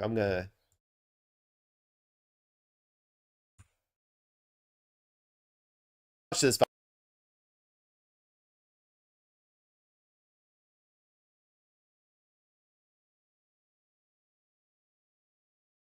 Yeah, I don't know, man. Maybe we'll see. I'm trying. I was trying to see if it was super choppy from your guys' perspective, but it's hard to tell. So, I'll just watch it back after the fact. So anyway, okay, so sometimes I think that we like to look back and think about the moments that led us to the situation that we are currently living in. Right. Tomorrow night's And one of those situations that has gotten us to the point that we are was I think it was who was it? Was it Colbert? Man, I can't remember. Or maybe it was Seth. Who's the guy? Oh, fuck, I can't remember. One of these comedians. One day, at I think it was a White House Correspondents Dinner. Just made fun of Trump to no end. I think Obama. It was Obama. Obama went up there and like made particular jokes about him. Let me see if I can find it real quick. Obama makes fun of Trump, White House Correspondents Dinner. Okay, let's start with this one actually. Oh, whoops. Let me just. Oh, actually, no. They're gonna cover it. It looks like.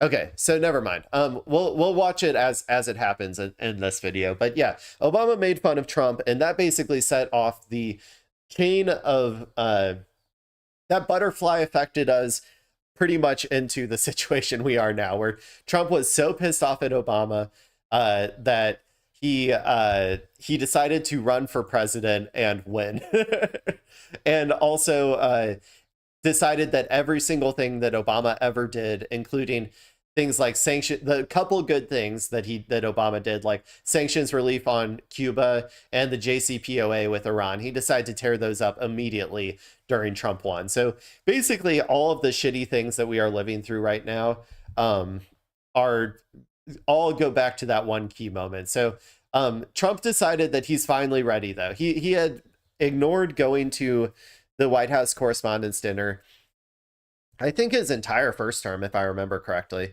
And so far his entire second term, or like the year and a half since then. I think there's only been one since then.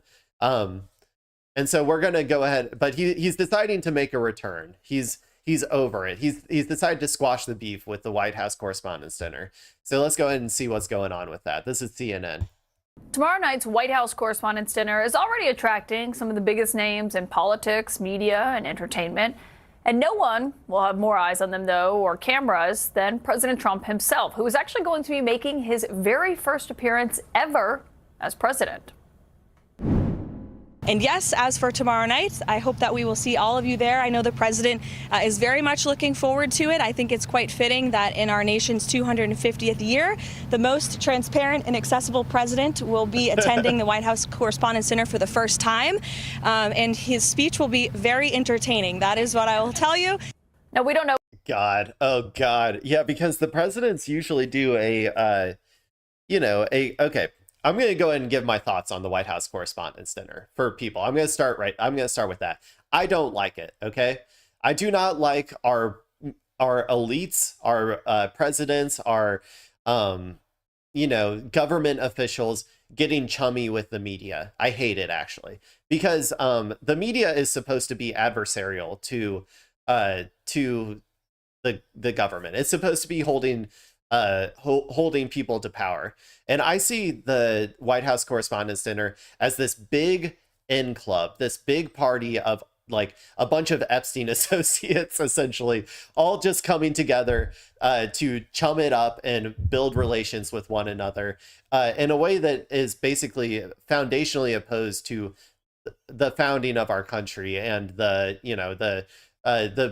whole point of a free press, which is to challenge and hold the people of power to account. And this is a symptom, though, of a broader problem, which is that the media is completely and totally aligned with the State Department broadly on almost everything.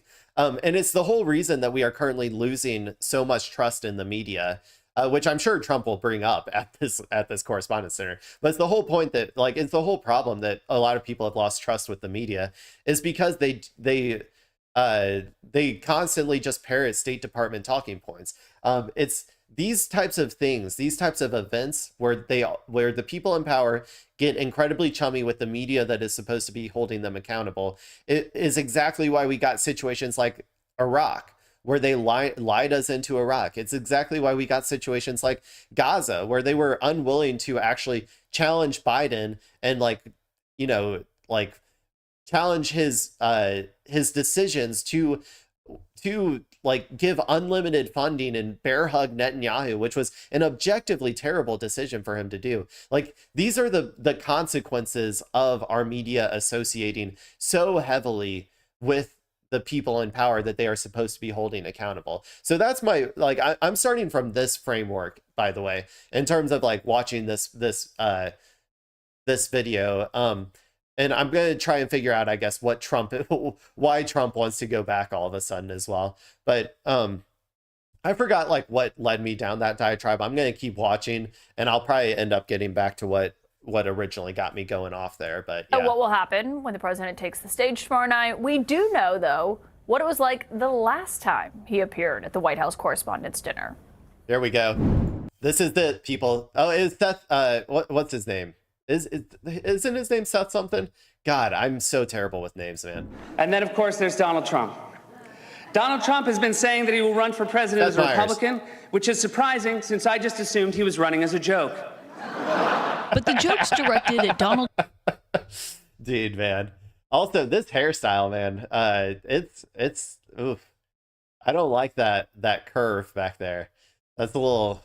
I don't know. That's too super villainy, I feel like, in my opinion. You can't have your hair looking like this. That's too super villainy. Donald Trump during the 2011 White House Correspondents. Which I guess it makes sense, considering this is essentially the origin story of American Hitler. You know what I'm saying? We got this could be made into a movie someday. This plotline probably has been like in an anime at some point. Like yeah, this is crazy. But the jokes directed at Donald Trump during the 2011 White House Correspondents Dinner didn't stop there. Donald Trump is here tonight.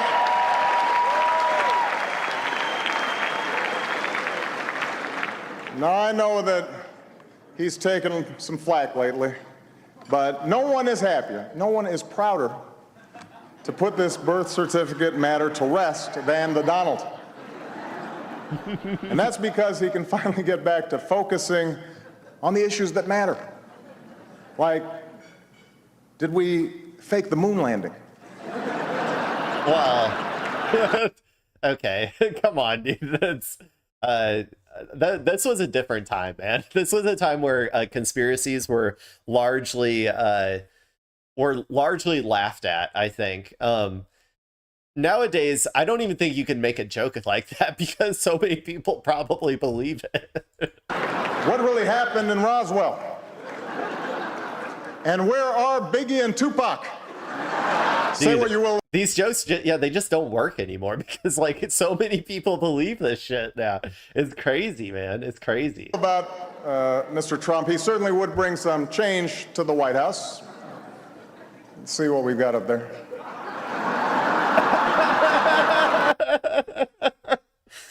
To be fair, he was kind of spot on. Like, have you seen his gaudy ass ballroom? Like, yeah, I mean, this is funny jokes. These are funny jokes.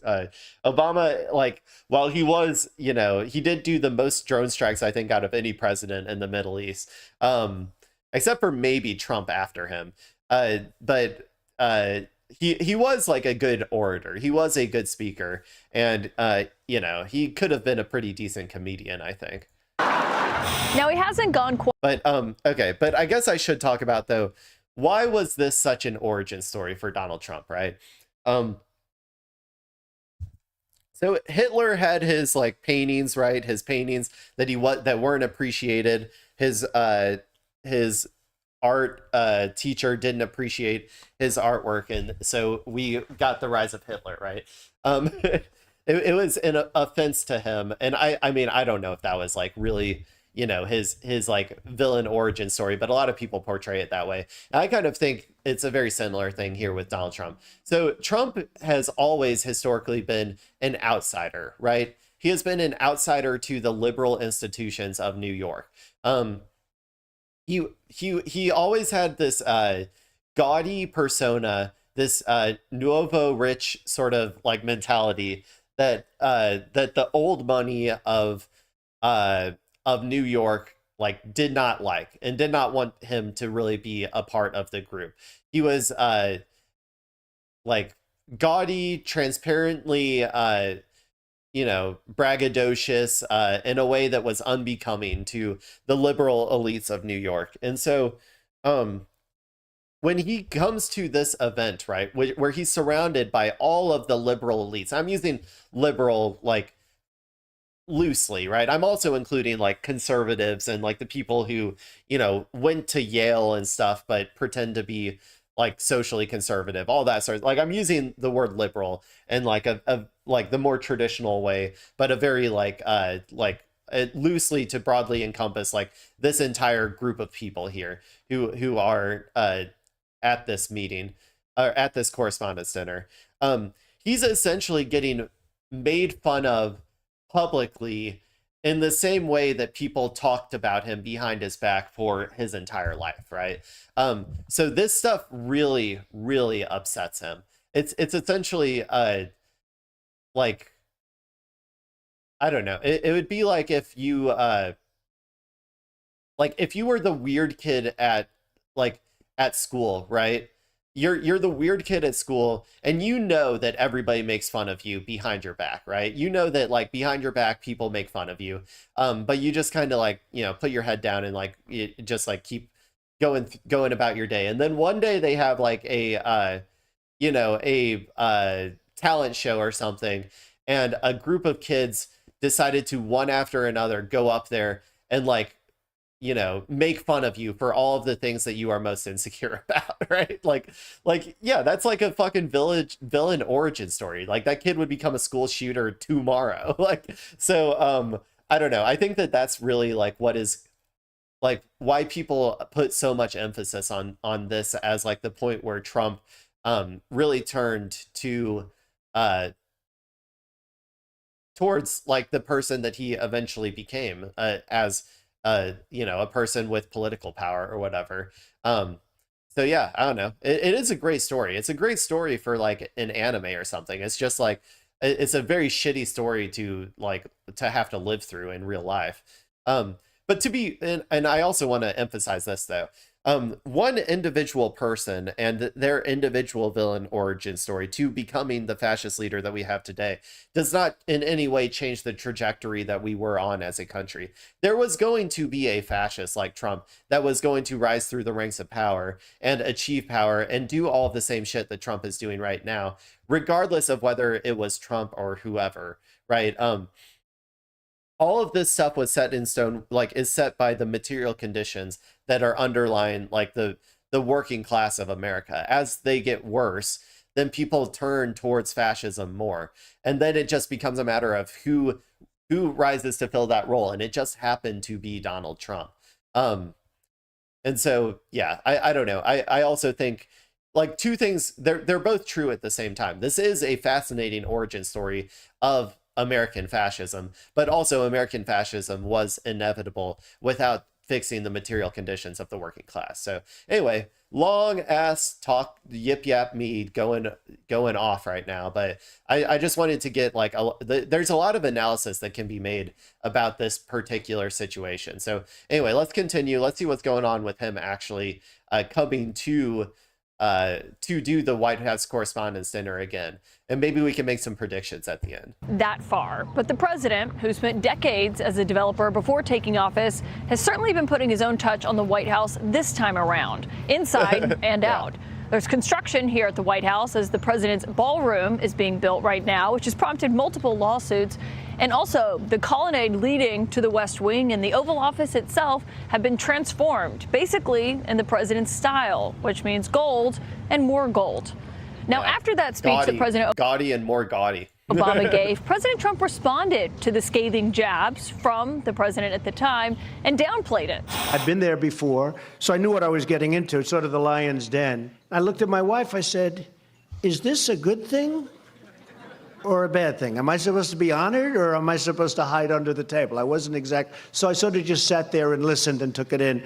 But it was like I said, to be fair, like he isn't wrong. Like they did not like Donald Trump. Like they were being mean to him in the exact same way that I said of like a bunch of like, you know, bullies like bullying a weird kid or whatever, like by roasting him at the talent show. Like it was intended to be like hurtful and mean, in my opinion. As opposed to a lot of the other jokes at the White House Correspondents Dinner, which is like chummy and like you know, like relatively good natured. I do think that it was more pointed and targeted when it came to Donald Trump. Actually a little bit amazing. I will faithfully execute. But when he won the White House 5 years later, I will faithfully execute Barack Hussein Obama. He will be executed. the president did not return to the White House Correspondents' Dinner. President Trump is snubbing next Saturday's White House Correspondents' Dinner, but we found out yesterday he will be counter-programming it. He's got a primetime rally planned in Pennsylvania. Caitlin, what are you going to do? I'll be at the dinner. Throughout his entire first term, President Trump never attended. So why do you think the president is not here tonight? If that's what this dinner is, it embodies essentially a toast to a free press. Why was the president not attend tonight? No. It is not a toast to a free press. It is a celebration of the Epstein elites being able to control the free press. That's what it actually is. That's what the White House Correspondents' Dinner actually is, in case people are unaware. They are celebrating that our pedo-billionaires are able to completely and totally manipulate the media like a fucking fleshlight, okay? That's what the real purpose is. The president has enormous demands on his schedule. The Correspondents' Dinner is too negative. I like positive things, okay? But after returning to office for his second term, the president announced he would indeed attend the dinner that's a toast to the First Amendment, explaining it this way. Every joke was about me, and I sort of liked it. I can handle that stuff. And my political sources are back with me, Scott and Paul. I mean, it really did become this urban legend that Trump ran for president because Obama made fun of him at that dinner in 2011. Is it an urban legend? I don't know. He talked about it before that. I rather enjoyed watching Barack Obama choose to seal the fate of the Democratic Party there with those ill-advised jokes at the. Okay, dude. The Democratic Party's like they're. This is something that I guarantee you they think that like if the Democrats hadn't made fun of Donald Trump, like they would have it's I guess it's possible if they would have ran a milquetoast conservative. I guess it's possible that Hillary would have won, but I just don't think that was the time that we were living in, and I think that a fascist like figure would have risen to the top. Regardless, there weren't really any other good candidates for that though. So maybe it's possible that it accelerated it, I guess. Maybe we could have had 4 more years of neoliberalism before something like this happened. But yeah. Expense of Donald Trump, because just a few years later, Trump broke every Democrat's heart in the country when he defeated Hillary Clinton. I'm glad he's going, by the way. Donald Trump is the funniest working comedian in the United States today. He has a chance to do something amazing tomorrow night. We'll see what. What? The funniest comedian working today? He's the funniest president probably that we've ever had. If I had to assess, yeah, he's probably the funniest president. He's not the funniest comedian. Have you seen I went and saw Stavros Stavi's set like a month ago or something. It was some of the funniest shit I've ever seen. It's significantly funnier than Donald Trump. But Donald Trump is a funny person. I don't disagree with that. He's funny for a politician. What he does. Well, I will say he has been as transparent, more transparent than any president I've ever seen in terms of talking to you all, talking to reporters, taking their calls, right? And that's a good thing. Well, he's been more transparent and also being just saying the quiet part out loud. I agree with that as well in terms of the the evils of American empire. He just goes out and says them. Like, so I will agree with that as well, that he is probably the most transparent president that we have ever seen. In some regards, he also is just like lies more than any president we've ever seen as well, which is like the opposite of being transparent, I guess. So it goes both ways. Like, he also, like, he propagandizes more than any other president and lies more than any other president, but he also does like take the, you know, mask away when it comes to the American imperial machine. So there is, you know, it's give and take. It's the thin reed I can grab, because other than that, he's been the biggest enemy of the First Amendment since President John Adams locked up Congressman Matthew Lyon of Vermont for criticizing him, violating the Sedition Act in 1798. You got to wait to 1798. This man has been a full-on assault on the free press since day one. Literally on day one, began cutting funding for press freedom overseas. His Pentagon has gone after journalists. He's sued innumerable. Yeah. Okay. So, yes, he is the most anti-First Amendment president we have ever had. But man, they never connect anything. Okay, so he's going after like some press, but he fundamentally has not challenged any of the actual traditional medias in any way, shape, or form. The only thing that he has done for traditional, like going against traditional media, is that he has like gone, like he has sued some people for talking, like for making claims against him that he doesn't want out there, right? Like, he has sued a few people, like a few of the traditional press, for that reason. But the primary thing that he's doing to trample on the First Amendment is going after any, like, the people, like the actual protesters and stuff who are out there on the ground. Like, he's going after like but here's the problem though. It didn't start with Trump. Like, all of these things have been building up from essentially the Iraq War of going against of like trying to stamp down protest movements and people exercising their First Amendment for actual challenging of power. But like, Biden also like was the one who started by allowing cops to go in and brutalize like Palestinian protesters and stuff, right? And so now Trump comes in and he uses all of the power that Biden had gotten for going against speech that, you know, that they didn't like, that was challenging Israel and that was challenging power. And now he's just using it in an even broader fashion against any immigrants that, you know, have a JD Vance meme on their phone or whatever, right? And like any protest movements he doesn't like, and he's like, yeah, I don't know. So, but I don't really think that the traditional media actually is seen, like he might think that they're challenging him in some meaningful way, but they aren't. The media fundamentally is on the side of Donald Trump. Even CNN, hear him making these claims, it's not going to, like, CNN isn't going to do some like reporting that's going to actually challenge power. They are fundamentally aligned with the president on like most things that matter. Media organizations, his FCC chairman went after Jimmy Kimmel. Now he says he wants to investigate The View. It's been a full-on war on the free press, and I hope that in a room full of journalists, maybe one or two of them can get his ear and say, hey, this is our country, not yours. Yeah. Nah.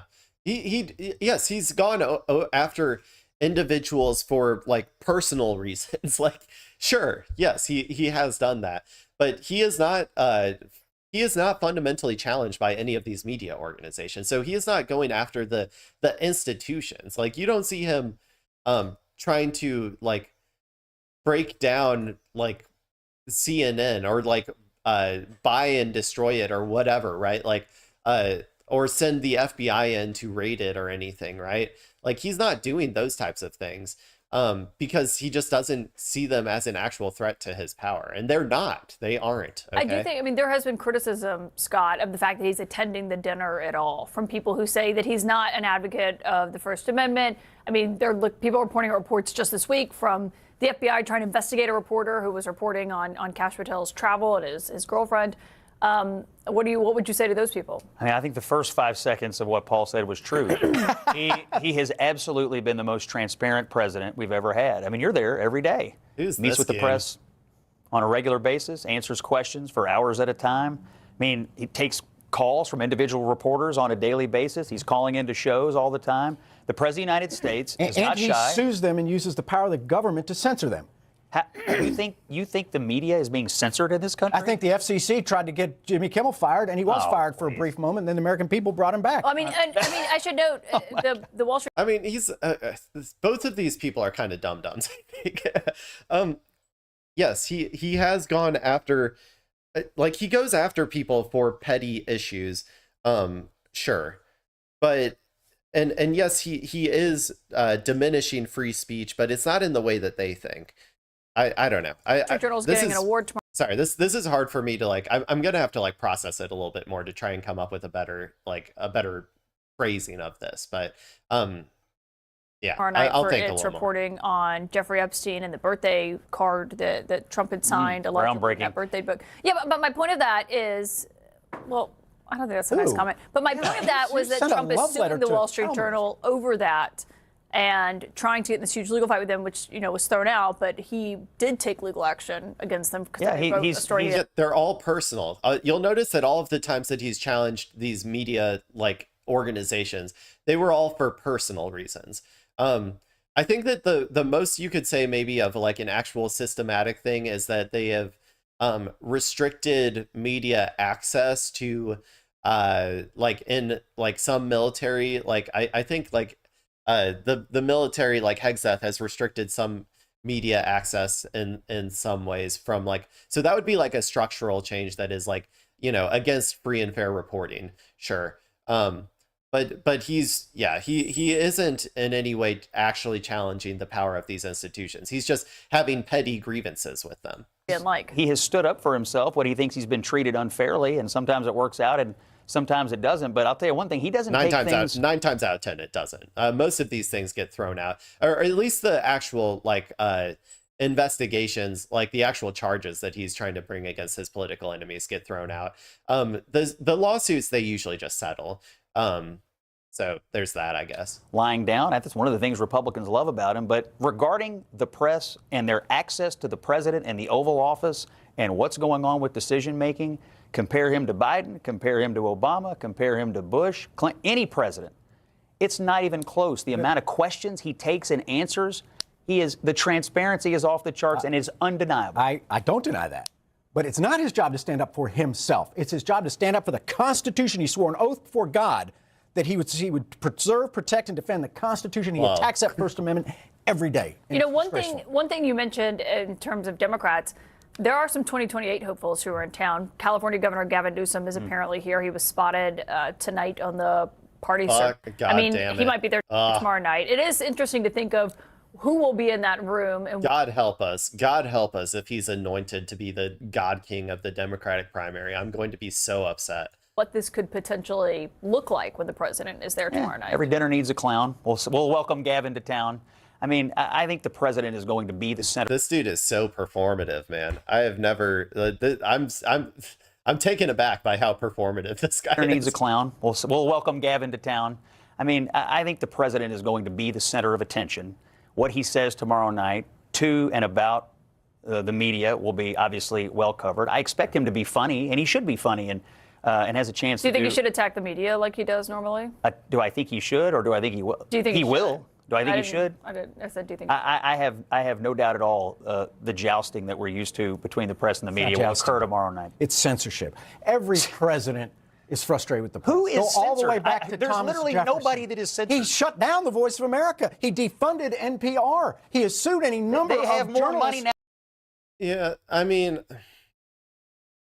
I don't know. Like, he does. Okay, so I don't know. I didn't know about the Voice of America thing. I knew that he defunded like public public broadcasting in general, right? So like, okay, that could be seen as an act of censorship. But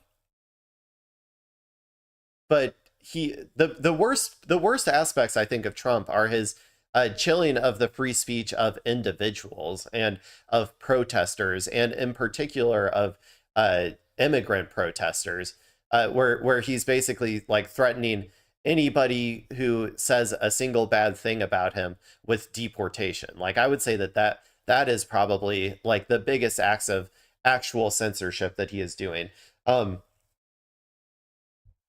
Like in the media. I don't know exactly what he's going to do when he goes up there, because I see all of his like verbal sparring with, like, I honestly kind of more agree with this guy, that all of his verbal sparring with like CNN or with Washington Post or with I don't know, whoever that like even gives him like the smallest amount of pushback, because like I said, the media is fundamentally on the same side of Donald Trump. They like, if they occasionally do like good reporting, it's rare and is usually like is usually not in a significant way. Like it's not like anything that would actually challenge the structures or institutions of America, right? So they might criticize him for like a thing that he does, or like how badly the war is going or whatever, right? They might do occasional media critiques like that, but they are all fundamentally aligned with Donald Trump. So when I'm expecting him to go up there and he might do some back and forth with the media, but it's all going to be, I think, performative, and I don't think I don't really think that he honestly has that much of a problem with the media, except for his like personal distaste for being held accountable in any way, just on a personal level. But I don't think he has like a fundamental like vision for destroying the media, not like his like advisors like Peter Thiel and stuff do. But I don't necessarily know if he does. Now than they've ever had. For expressing the truth or their opinions. You can't name a single journalist who right now is incapable of speaking negatively about Donald Trump. In fact, it's more than ever. Are you? Okay, he has gone after the free press. He sued the Des Moines Register and their pollster for accurately reporting a poll that actually the poll itself was flawed, but they didn't know that at the time. So for a flawed poll, you sue a newspaper and their pollster? It's all he does. It's all about him. Will either of you be attending tomorrow night? I'll be right. This dude is so fucking smarmy. He is very, very annoying. This guy is just I don't know, he's just not communicating very well. He's getting a little too his cortisol levels are going a little too high. It's all he does. It's all about him. Will either of you be attending tomorrow night? I'll be right here. Watching? Yes, covering the dinner. Paul will be on the farm hauling manure, which he's obviously good at. God. And these people, you can also kind of tell that they're just, I don't know, they're also doing similar sort of like fake combative stuff between each other. These two are also on the same side. It's really all about if you are on the side of the Epstein class or not, right? All of these people are on the side of the Epstein class. This reporter girl is also on the side of the Epstein class. They're in the club. Same with Donald Trump. He's in the club. All of our politicians are in the club.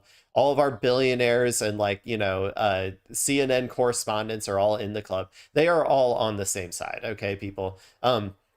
When Donald Trump is fighting with the media, it's usually performative. He occasionally goes after people, but it's for petty gripes with him. It is not about like structurally dismantling the media, which, yes, there are fascists in his regime who want to do that. Like I said, Peter Thiel comes to mind. Who's the Stephen Miller, I guess, also. Like, Peter Thiel is, I guess, background character. But Stephen Miller, like, definitely wants to, fundamentally dismantle these organizations and remake them in, the God King Trump's image or whatever. But I don't think Trump ideologically cares that much about that. He just has petty gripes with people. So yeah, there you go. That's kind of my opinion. I think that he'll probably, I'll have to watch it. We'll see what happens, but I'm guessing that he's going to try to make some jokes. I don't know who they're going to have to host it. Like, I doubt they're going to have anybody actually funny come and host this thing. It'll probably be like fucking like Jelly Roll or some shit, you know, like, or who's that one? I don't know, Joe Rogan, maybe. Maybe Joe Rogan will host it. There's MAGA comedians. Who's Rob Schneider? They're probably gonna have Rob Schneider come out and host it. And it's gonna be god awful, I'm sure. I'm sure that it's not gonna be that funny. Trump will probably be the funniest person up there, if I had to guess. Okay. Well, that was I talked about that one a lot, so let's go and move on. Well, sorry about that. Okay, so this one's from yesterday. I wanted to talk about it yesterday, but I didn't stream yesterday. So we're gonna go over this news story. So Donald Trump is currently in the process of, I think, buying, or like the government, I guess, is in the process of buying a stake in Spirit Airlines, everybody's favorite airline. And so let's go ahead and watch this video on that. We'll see what's going on, and I'll give my take. There is a common enemy unifying US lawmakers on Capitol Hill who normally disagree. That enemy is a proposed big government bailout for Spirit Airlines worth $500 million. Pete Muntean here to talk about that. Pete, here's an example of the unity that I was just alluding to there. Senators Ted Cruz and Elizabeth Warren, no less, a right-wing Trump loyalist and a very progressive Democrat, both up in... Very progressive is, I think, a little bit loosey-goosey. She is like a just a classic liberal. Okay, I would say that her ideology is probably like very lean center right, if I had to give my personal opinion on Elizabeth Warren. Loyalist and a very progressive Democrat, both up in arms, calling this a terrible idea and asking, what do the American people get out of this? So is there an explanation for the Trump administration's reasoning in bailing out Spirit at this point? Spirit Airlines close to $500 million bailout from Trump admin. Government would take a stake in troubled airlines if deal is reached. So that's what I was talking about.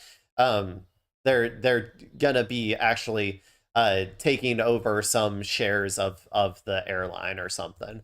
Really begs the question about whether or not this is indeed a good idea. $500 million, $500 million, with more developments on this story all the time. You know, President Trump opened the door to a possible bailout on Tuesday. Wednesday, a source told us that the Trump administration was in advanced talks, and now we're told a deal could come as soon as today here in the United States. The newest wrinkle... The Comrade Trump, dude, he's out there. He's out there showing what the government is actually capable of doing if it wants to actually seize the means of production. Like, it's going to, you know... I guess it's not going to force it, right? It's letting, so Spirit Airlines has like a $500 million shortfall or whatever, would potentially need it to declare bankruptcy, I guess. And so Trump is saying, okay, we'll bail you out, but we're going to take an ownership stake in the company. So for like, if you're curious about my point or my view on this, I say go for it, Comrade Trump, please. We can have, you know what, I say don't just take a stake in Spirit Airlines. I say take a 51% stake in Spirit Airlines. If the government is going to bail something out, then the government and the people that it represents should have ownership over that thing and should be able to, in my opinion, get some sort of benefit from that ownership. So what would that mean, right? Like, so we're talking about Spirit Airlines here, right? So if the government, say, purchased that, you know, bailed them out and took, like, say, 50% or 51% stake in Spirit Airlines, then the government and the people that it represents would now have an airline out there that is not purely going to be operated for profit, right? It is going to be operated for both profit for, I guess, the the private stakeholders, but also for the public good as well, because it would be partially publicly owned. This isn't an ideal world. I don't trust the Trump administration to do anything like this. But the benefits of having like a government-owned and operated airline, though, would be to essentially reduce prices, right? Because then you have an airline that isn't entirely focused on making profits and is partially like existing for just helping the public get from point A to point B as like a public utility, right? And that would then bring the prices of that airline would probably be lower than the prices of other airlines, like because the profit incentive would be 50% less if they owned a 51% share in the company. So the profits that they would need to make would be like 50% left to satisfy satisfy those shareholders. So and anyway, that basically what this would do is just bring down the prices for everybody else on all the other airlines as well. So I am all for the government using the failure of private industry like this $500 million shortfall that Spirit Airlines has to begin seizing and taking back some of the like corporations that have benefited and profited off of the government's investments so much over the years, and the public has had very little benefit from those things. I am all for it, and you can tell it's a good thing because it is pissing off both liberals and conservatives in Congress. That's my personal opinion. This isn't the first time he's done it either. He already did it with Intel, where I think he took a 10% stake. And this is just setting up the stage. This is just setting up the floor, though, or like setting the stage for what a true like left populist could do in the future, given like these like if these companies start failing or whatever, right? Like an easy example to foresee would be like an AI company going under, right? Because it's unprofitable and like say it collapses in on itself, then that AI company could then be, if we wanted, bought and owned and operated by the government as like a public utility, like as an option for its bailout. Because essentially what bankruptcies they're just government bailouts anyway. So I'd say at the very least you can get something out of it as the government. That's my personal opinion. Here is that this is facing some pretty big pushback in Trump's own party, with some calling this idea the nationalization of Spirit Airlines, and that it verges the socialization on socialism. Hell yeah. Here's what we're talking about. A source close to these talks tells us the federal government's considering a Comrade $500 million bailout of Spirit Airlines. Deal would include the federal government taking a stake in the airline. You have to remember, Spirit Airlines is an ultra low-cost carrier where everything is extra, similar to Ryanair in Europe. It struggled to make some money, though, since the COVID pandemic. JetBlue tried to acquire Spirit in July 2022. That deal fell apart when the Biden administration said it would spoil competition. Then in November 2024, Spirit filed for Chapter 11 bankruptcy. And last March, Spirit emerged from bankruptcy, but just said a few months later that it would struggle to stay afloat for another year. Which brings us to now. The rise in fuel costs due to the war with Iran really has Spirit on the ropes. Well, I understand the airline is bankrupt because the previous administration blocked the merger, which was probably not a wise move. Obviously, this is something the Commerce Department and the president are tracking. Okay, if you can't succeed as a business without becoming like bought and like into a mega monopoly, then yeah, you probably don't need to exist. Like, you know what I'm saying? That's probably like, we shouldn't justify monopolies just because a company is unable to stay afloat, right? Like, am I crazy on that? Like, we shouldn't be like, oh yeah, I guess monopolies have to exist because this company would have gone under if we didn't allow it. That seems like a bad precedent to set. I don't have any updates or announcements, but the aviation industry is very important to this president and this White House. Millions of Americans depend on it. We want to see the best possible outcome. So clearly this could be a huge economic event, any way you slice it. If the federal government bails out. Yeah, and I'm not even saying to like use, to turn like like to create an actual like just government airline or something, which would be like an even better thing, is if a government owned and operated its own airline, which would then keep the costs as low as it possibly could, and then would then bring the costs of all the other airlines down because they would have to compete with the government airline. Like, I'm not even saying do that, which I think would be like even better. I think that this is just like a kind of way to, this isn't transitioning to socialism, right? This is transitioning towards state capitalism. So for those unaware, state capitalism is is how China operates their economy, where the government has control over the economy, has control over key industries, and allows certain amounts of privatization within those industries, but will potentially take over and take ownership of industries or direct industries on how they should operate or behave for the good of the country, right? So this is honestly just kind of a transition to like the Chinese state capitalist model. It's a very slow transition, and it probably won't have a whole lot of like our pedo billionaires probably aren't going to be too happy about it, and won't really let it happen, if I had to guess, too much. Also, if a Democrat did this, like people's like Fox News's hair would be lighting on fire right now.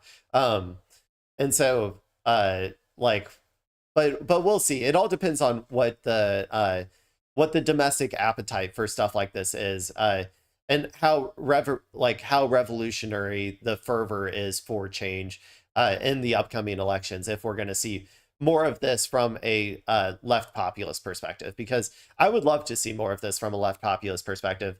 But when you're doing it from the left, you get like insanely more pushback from the media, as opposed to like when you're a fascist doing it, in which case they don't really like, yeah, they're like kind of showing right now that they're not like, they're scared of it turning into socialism, but they're not going to like go on a full like multi-day press offensive to try to get people to turn against it, right? Which they certainly would do if it was coming from a left populist perspective. But that can be fought back against with good enough messaging and stuff from whoever's in charge. If we had like a Bernie-crat type person in there who was doing stuff like this. Spirit Airlines, that would be big, potentially saving about 14,000 jobs. It's also a huge deal for passengers. If they have travel booked on Spirit Airlines, we're about to go into the huge summer travel season. Also begs mentioning that a lot of people have credits on Spirit Airlines, so there's some big questions about what would happen to that. Still a lot to play out here, Becky. We're only sort of in the genesis of this idea, and Trump really favors himself as a bit of a deal maker. So we'll see if this is really an attempt to save face as this war with Iran is really having huge ripple effects, not only here, but also everywhere else. Joining me now, Nick Ewan. He's editor-in-chief for The Points Guy. You guys keep an eye on the industry. Okay. I already think I talked a little bit too much for this one, so I'm going to go ahead and, I don't need to get too much more analysis on this. I really just wanted to talk about it so I could joke around about Comrade Trump seizing the means of air travel, which I think I got to do. I yip-yapped a lot on that one, people, okay? So I hope you enjoyed it. Your Clay yip-yap session has, your quota has been met. I'm also assigning everybody quotas. Like Donald Trump is about to start assigning Spirit Airline quotas of how many travelers they must that must travel from California to New York each day, as he becomes the revolutionary socialist vanguard that we always knew he could be. I don't think we're not transitioning to socialism or even state capitalism anytime soon, people. So if you're scared of that, if you've been conditioned to be scared of that, and you are, you're gonna be fine. Okay, you're gonna be fine. Okay, let's see what else we got. Do we got any other videos that I wanted to watch? trying to stick more to news today because that's just, all of these videos are too long, man. Why do I keep picking 10-minute ones? Let's see. What time is it? Or I'm at 2.5 hours. I'm going a little long today because I wasn't there yesterday, but I got to get out around like maybe 10:15, 10:30. So, I don't know. Let's go to this one. Oh, not that one. This one. Let's watch this guy. This is 40 arrested after feds bust the Mexican mafia. I have no idea what this one is about. This is from 21 hours ago. So I'm going to be learning about this with you. Apparently there's a Mexican mafia out there and 40 were arrested. And I'm sure people, okay? I assure you that this isn't just going to be ICE arresting, 40 people who they're going to allege are part of Tren de Aragua or whatever, right? That's not what it's going to be, okay? This is going to be serious. They're serious criminals, and it isn't just a scheme to throw as many brown people into slave labor camps as possible, okay? So let's go ahead and watch this story that's totally going to be about real violent criminals and not just, like a bunch of teenagers that they found on the streets or something. A major crackdown on the Mexican mafia, which operates here in the United States. More than 40 suspected gangsters now in FBI custody after raids in Southern California. The wide-ranging case dubbed Operation Gangster's Paradise involves murder, kidnapping, extortion, drug trafficking, and the feds say that they are not done yet. We took a decisive action today against the Mexican mafia. Others were already behind bars, and some remain at large. Fugitives who will soon learn that there is no place left to hide. With that, we bring in Bill Asaley, First Assistant U.S. Attorney for the Central District of California. Good to have you back with us again, sir.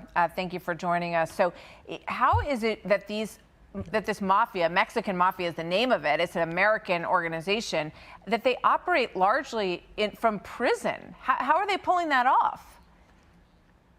Yeah, it's actually quite fascinating, quite unique. The members of the Mexican mafia are very limited. There's only a few of them, and they're all basically in prison.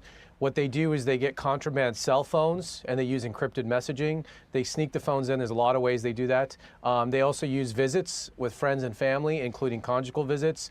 They have all kinds of ways to get messages out. But in this case, we were able to infiltrate that network. We were able to get those messages, and we were able to figure out who the people were that were out on the streets carrying out their orders. They exert tremendous control over Latino gangs in American neighborhoods, and that's what this operation was about. Not only getting the members out of this. I mean, maybe. I just don't have a whole lot of faith in our FBI to actually, do, like, figure this out. And, like, I don't trust them anymore. Like, they've lost all of my trust. So I'm going to need to see the evidence to know that that these are actual, these are actual, gang members and stuff. And maybe they are. I'm not saying it's not possible. I've just lost so much trust in our FBI that I'm not sure. It's been politicized to no end. This could just be them trying to round up as many, like I said, as many brown people as possible to throw in concentration camps. I don't know. So I'll have to see the charges. I'll have to see the evidence to know if I trust it or not. The state prison into federal prison, but also getting the people on the street that were carrying out their orders. And that's what we did yesterday. I mean, is there any indication that they had any help on the inside to allow them to operate like this at the prison? Well, when it comes to state prisons, yes, there are often cases where people are bribed or visitors bring things in. Yes, that. Okay, so I'm seeing. Let's see. So they seized. Okay. Let me just read some of this.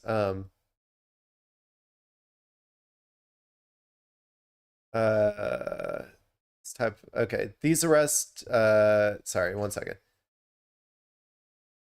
So in connection with this investigation, law enforcement has seized 4 kilograms. Let's just read together. In connection with this investigation, law enforcement has seized 4 kilograms, 8.8 pounds of fentanyl, 120 pounds of meth, 2 pounds of heroin, 6 pounds of cocaine, 25 firearms, and 30,000 in cash. Yeah, okay, that sounds pretty suspicious. So I'll give them that. I'll give them that one. That's a lot of drug paraphernalia. Mexican Mafia. La MA is a US-based prison gang that has immense control over Hispanic street gangs in Southern California. Directing, okay. So directing illegal activities from prisons. Charges 40 defendants with a series of felonies, including racketeering, conspiracy to operate an illegal gambling business, violent crimes in aid of racketeering, trafficking narcotics.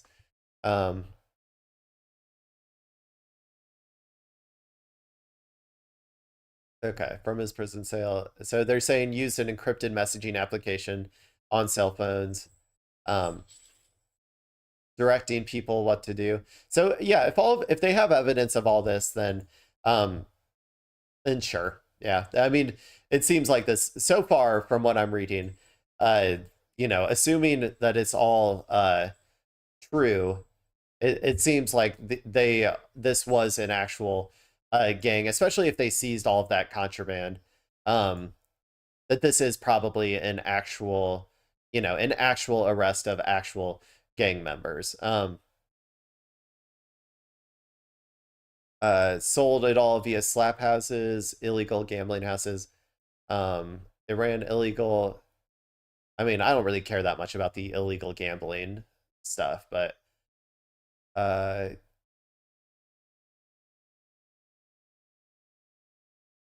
okay. Yeah, I mean, okay. Maybe this seems probably more legit than I was actually expecting it to be. Really, if they actually did seize that much drugs, then this is probably... Now, I don't know how many of these people were involved in, actually involved in the crime, how many were just associates, etc. So maybe they'll talk a little bit more about it. But so far, I'm starting to lean towards, okay, this is, probably an actual, probably actually arresting real criminals this time. So way to go, FBI. If this you might get a pat on the back from me for once. It does happen a lot. State prisons are not as secure as federal prisons. So this defendant, the main member, he'll be moved to a federal prison, a maximum prison. But there's a lot of ways to get communications out. But Martha, what this is really about is fulfilling what the president said. We're going to make America safe again. And that means using the Department of Justice for just this, to go clean up entire neighborhoods. Do you think he planned that one? Using the Department of Justice for just this? Wow. Means using the Department of Justice for just this, to go clean up entire neighborhoods overnight. And today, Orange County is safer because we got 43 out of 47 in custody over the last 24 hours here. Yeah, I mean, it seems like an amazing apprehension to break up this very institutionalized organization that's running these gangs. This is the Santa Ana police chief on how they operate. Watch this. Some sort of a hierarchy where they receive direction from higher ups in the criminal organization to, whether to extort or collect taxes from local businesses or the local drug trade. Usually a lot of the Hispanic gangs have alliance to the Mexican mafia. So, Bill and I were just talking about this on set earlier, and one of the questions is the cooperation that it appears that the agency had with the Santa Ana police. We see a lack of cooperation in California when it comes to ICE and DHS and other operations. What can you tell us about that? Yeah, obviously when it comes to immigration, we get no cooperation, in fact, resistance. But when it comes to other crimes, such as gang crimes, violent crimes, it's actually surprising we have quite a bit of partnership with the locals. And it is a team effort. They can't do it without us. It's not that surprising because those two things are fundamentally different. And so, okay, originally I was a little bit, you know, I was at the beginning of this, I was a little bit skeptical that this was going to be a real thing. And I would still have to see the individual charges against individual members to know for sure if I think all of them are guilty, but it does sound like they got some actual criminals off the street. And they, even like sanctuary states or whatever, sanctuary cities, right, where they have laws on the books to prevent you from coming in, like, and that are supposed to protect non-violent criminals or non-violent immigrants, sorry, from like being you know, taken away, like from coordinating with things like ICE in order to take away like non-violent people. But all of these sanctuary cities, all of their rules have nothing to do with violent crime. We already have a whole bunch of systems in place outside of ICE in order to deal with violent crime. We have police, we have the FBI, as you can see here. Despite what a lot of people may think, like lefties like me do not just want crime running rampant on the streets with like no accountability whatsoever. Violent crime does need to be stopped, and it takes a concerted effort to be stopped, both federally and locally. And coordination there is perfectly fine if you're actually stopping violent crime, like it seems like you are in this particular case. That's great. But the problem with ICE is that they're not trying to stop violent crime. They are a federal masked force of thugs coming into black bag brown people and like subjugate the population of a city to the whims of the federal government with no like legal authority to do so. So like that's where the difference lies. And that's why when sanctuary cities have these laws, it has nothing to do with violent crime. It only has to do with nonviolent immigrants who are staying in their city. To try and you're not allowed to coordinate with federal government when it comes to nonviolent immigrants. That's what all of the laws are. So that's the primary difference there. The locals, and it is a team effort. They can't do it without us. It would be much harder for us to do it without them. Everyone was very thankful for the administration yesterday. All the mayors and police chiefs were very grateful to the Department of Justice for our efforts, because they know that they need us to come and do this work to clean up their neighborhoods. California has basically let everyone out of prison. There's half of people in prison in California as there was 10 years ago. They've decriminalized so many things. They need the federal government to come in and put these really bad people in prison for a really long time and get engaged in murder, kidnapping, assault. It's really a racket. Just super quick, because I'm out of time, Bill, but is this going to lead to pulling more people off the street as you get some of these people to turn evidence against those who are still out there? Absolutely. It's always a cat and mouse, and it's always an ongoing operation. The FBI will be on them. Well, okay, yeah. On that last thing they said, though, about California letting all of their criminals onto the street, it depends what they did, man. Like, it depends what they did. Certain people should not be thrown, like, people should not be thrown in jail forever for, like, smoking a blunt or something, you know? Like, they shouldn't be thrown in jail even for just, like, consuming drugs. They should go to rehab. They should be sent to rehab.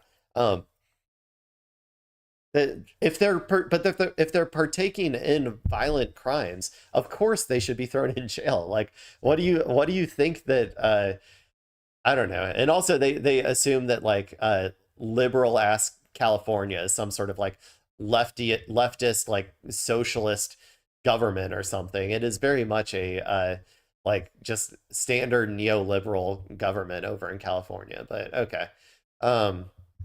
Anyway, let's go ahead and move on. I might just go ahead and move on to the x.com portion, unless I can find an article real quick. Let me see if there's any articles I want to read.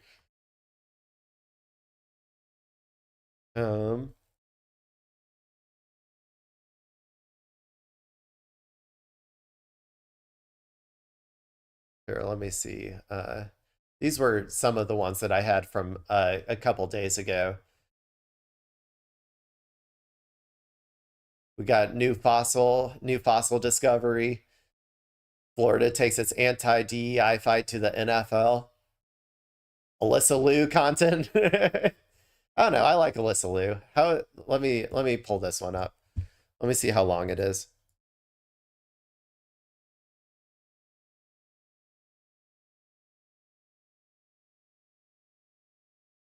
It's a little too long. I don't know if I want to read all that.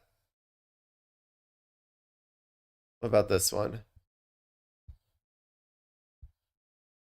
Oh, it's not too bad. Okay.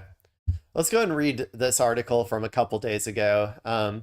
This is Florida takes its anti-DEI fight to the NFL. So I don't really know anything about this, to be honest. I know that Florida's been on one lately when it comes to, its hysterics about DEI in general. People who watch this channel know that my opinion on DEI. I believe that DEI was the last line of defense, keeping incompetent white fail sons from seizing power in this country and destroying everything. Ever since we got rid of DEI, planes have been falling out of the sky left and right. A lot of our institutions have been failing. Like, I truly believe that without DEI, we are handing over the keys to the most incompetent white fail sons that have ever existed, and fail daughters. Okay, we don't need to gender this. There's fail sons, fail daughters, fail NBs. I'm sure there's all of them. Okay, so that's my personal opinion on DEI. We need it. We need DEI in order to protect ourselves from white incompetence, straight white male incompetence, like yours truly. Okay, let's go ahead and read this article. This is Florida takes its anti-DEI fight to the NFL. A civil rights lawsuit, as the state is threatening, would mount an unprecedented challenge for the nation's most popular sports league. By Andrew Atterbury from 423, so like 2 days ago. Tallahassee, Florida. The NFL may dominate sports headlines this week, but another matter has the league ready to play defense. Florida's move to pressure the league's minority hiring practices and attempt to get its Rooney Rule sacked. But another matter has the league ready to play defense. Florida's move to pressure the league's minority hiring practices. I have to assume that this has to do with the behind the scenes stuff, like the people who are working in the offices at the NFL, as opposed to the actual like football league itself. Because I don't know if people are aware, but I think the majority of players in the NFL are black. I don't know what an entirely white football league would look like. I have a feeling that people wouldn't be as entertained, though, if I had to guess. Maybe they could do it. I just don't know if there's enough like corn-fed boys out there like ready to put their bodies on the line like they got right now. But okay, let's go ahead and keep reading. State Attorney General James Uthmayer gave NFL officials until May 1st to repeal policies meant to bolster opportunities for minority coaches and top executives in the league. Okay, it's exactly what I thought. Threatening a civil rights lawsuit if they don't. With time ticking down, it doesn't appear the NFL has officially responded yet to Florida's warning, meaning the Rooney Rule will likely remain enforced beyond the deadline. Okay, yeah, so it's particularly about coaches, executives, like it's the people who work in the offices of the NFL. It's not the actual players themselves. Because yeah, like I said, God help us if we had to make an all-white NFL. I feel like it would not make nearly as much money. I told them that they could get back to me by May 1st, Uthmayer said Tuesday at an event in Tampa. I don't think it's May 1st yet, so we'll see what they say. A civil rights lawsuit, as Uthmayer is threatening, would mount an unprecedented challenge for the NFL, enmeshing the nation's most popular sports league in a new legal battle that advances Florida's fight against woke policies. The efforts by Uthmayer, who is endorsed by President Donald Trump, align with the White House effort to boost scrutiny of programs they classify as diversity, equity, inclusion, making now a prime time to pursue charges to the Rooney Rule. Yeah, they're trying to, like I said, their white fail sons are having a hard time making ends meet, so they need to create more opportunities for them. The NFL is currently embroiled in a Rooney Rule lawsuit brought by top coordinator and former head coach Brian Flores, who is black and suing the NFL for alleged racial discrimination, claiming, among other things, that teams are conducting sham interviews to comply. But Florida's move would go a different route by attempting to leverage a state law and spur the NFL into making a major policy change. Created in 2003, the NFL's Workplace Diversity Committee, the Rooney Rule as it exists today, requires every team to interview at least 2 external minority candidates for open head coach, coordinator, and general manager jobs. At the same time, the policy rewards teams for developing minority staff by granting them compensatory draft picks if a minority coach or executive is hired away by another franchise. The NFL also requires teams to employ a female or minority coach as an offensive assistant. Yeah, so this is just basic like affirmative action stuff. Personally, I have no problems with affirmative action. I think you need to have affirmative action to make progress in some sense in society, because otherwise, like, we're already seeing a rollback in the representation of people at the tops of companies and stuff. Like, they were already underrepresented before, even with all of these DEI initiatives, and now they're going to be rolled back even more. And like I said, they're just going to put incompetent white male fail sons in there that are going to make the product worse. So if anything, we need affirmative action just to prevent that from happening. Uthmeyer claims these policies run afoul of Florida's longstanding civil rights laws by demanding teams limit, segregate, and classify applicants for certain employment and training opportunities because of their race and sex. The Attorney General argues the NFL is in the wrong with racial hiring quotas and awarding draft picks if you check some of these DEI boxes.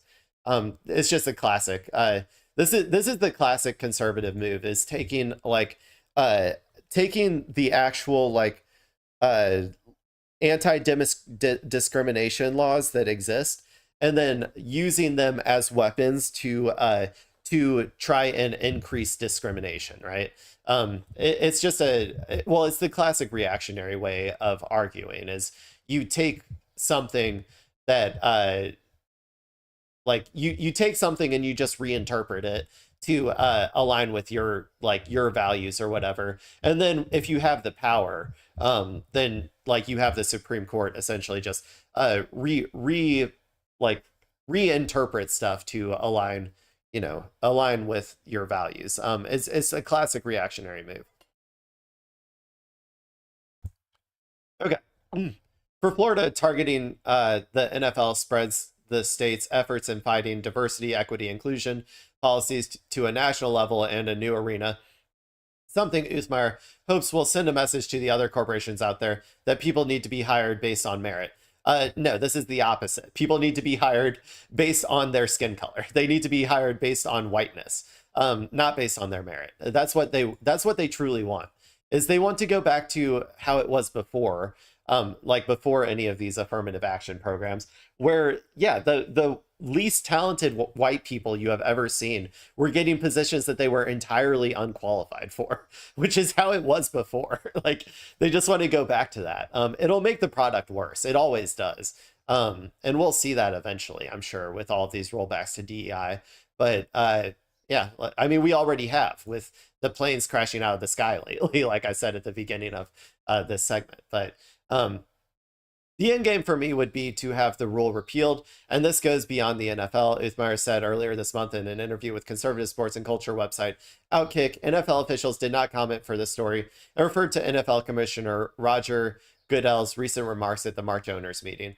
As you know, the Rooney Rule is not a hiring mandate, Goodell said at the time. It's intended to try to help, and it's been used by industries far beyond football and far beyond the U.S.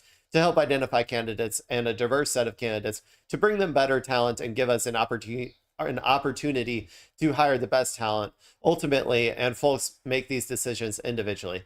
Those are, I think, principles of how we try to get better, bring in the best talent. Yeah, offering opportunities to more talented people is how I interpret affirmative action, generally speaking.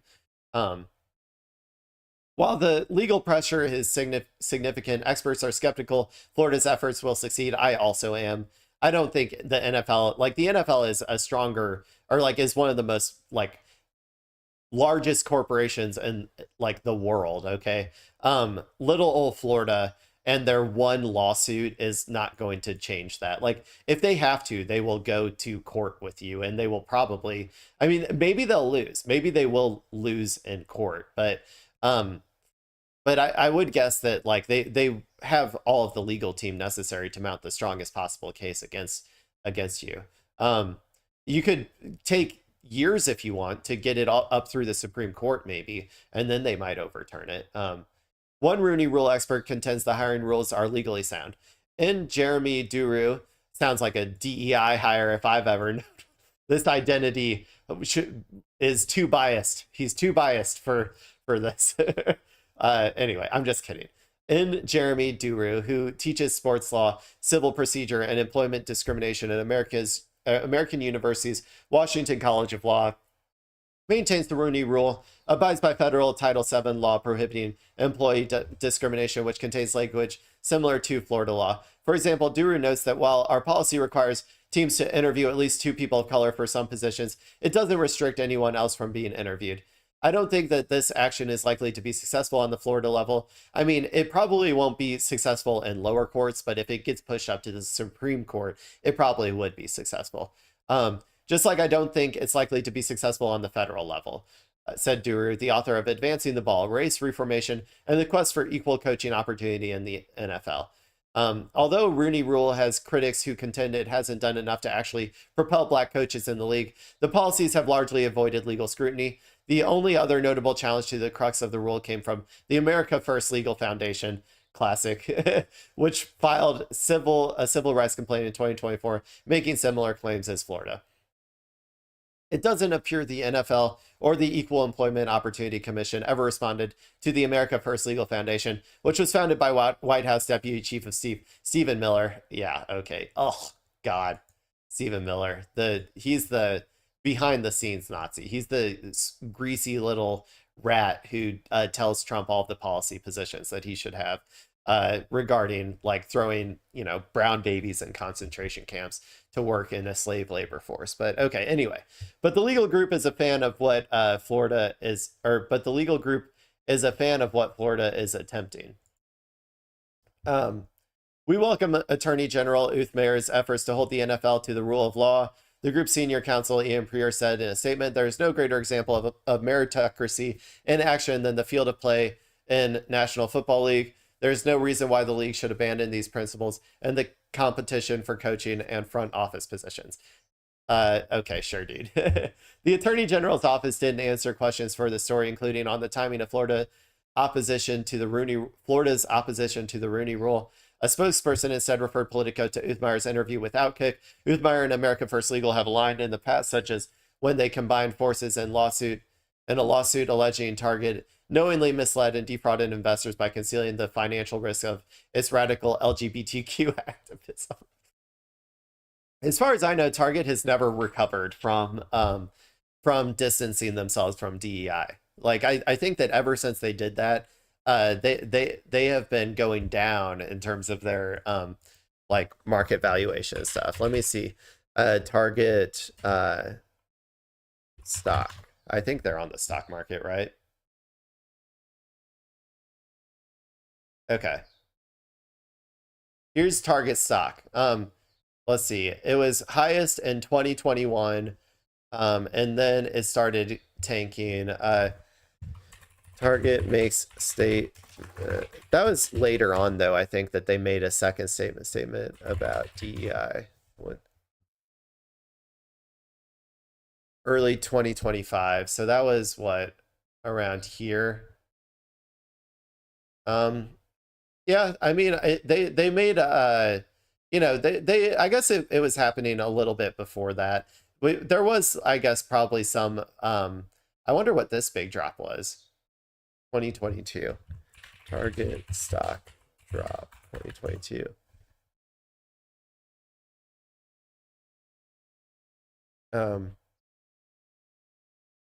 I guess, was that COVID?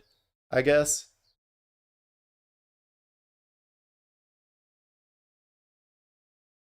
Okay. Yeah, that might have been from COVID, I guess. But but yeah, I guess they really started their downfall around COVID. But I think right here is when they distance themselves from DEI, and it looks like they're making a slight recovery now in terms of their like market value. But I think that their in-store foot traffic and everything is still way down ever since they made that statement. So there you go.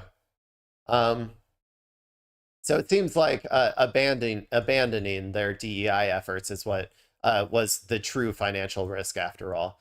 One sports law attorney said that even though the Rooney Rule has outlived its usefulness and is effectively window dressing, it doesn't appear to be violating any laws as suggested by Florida.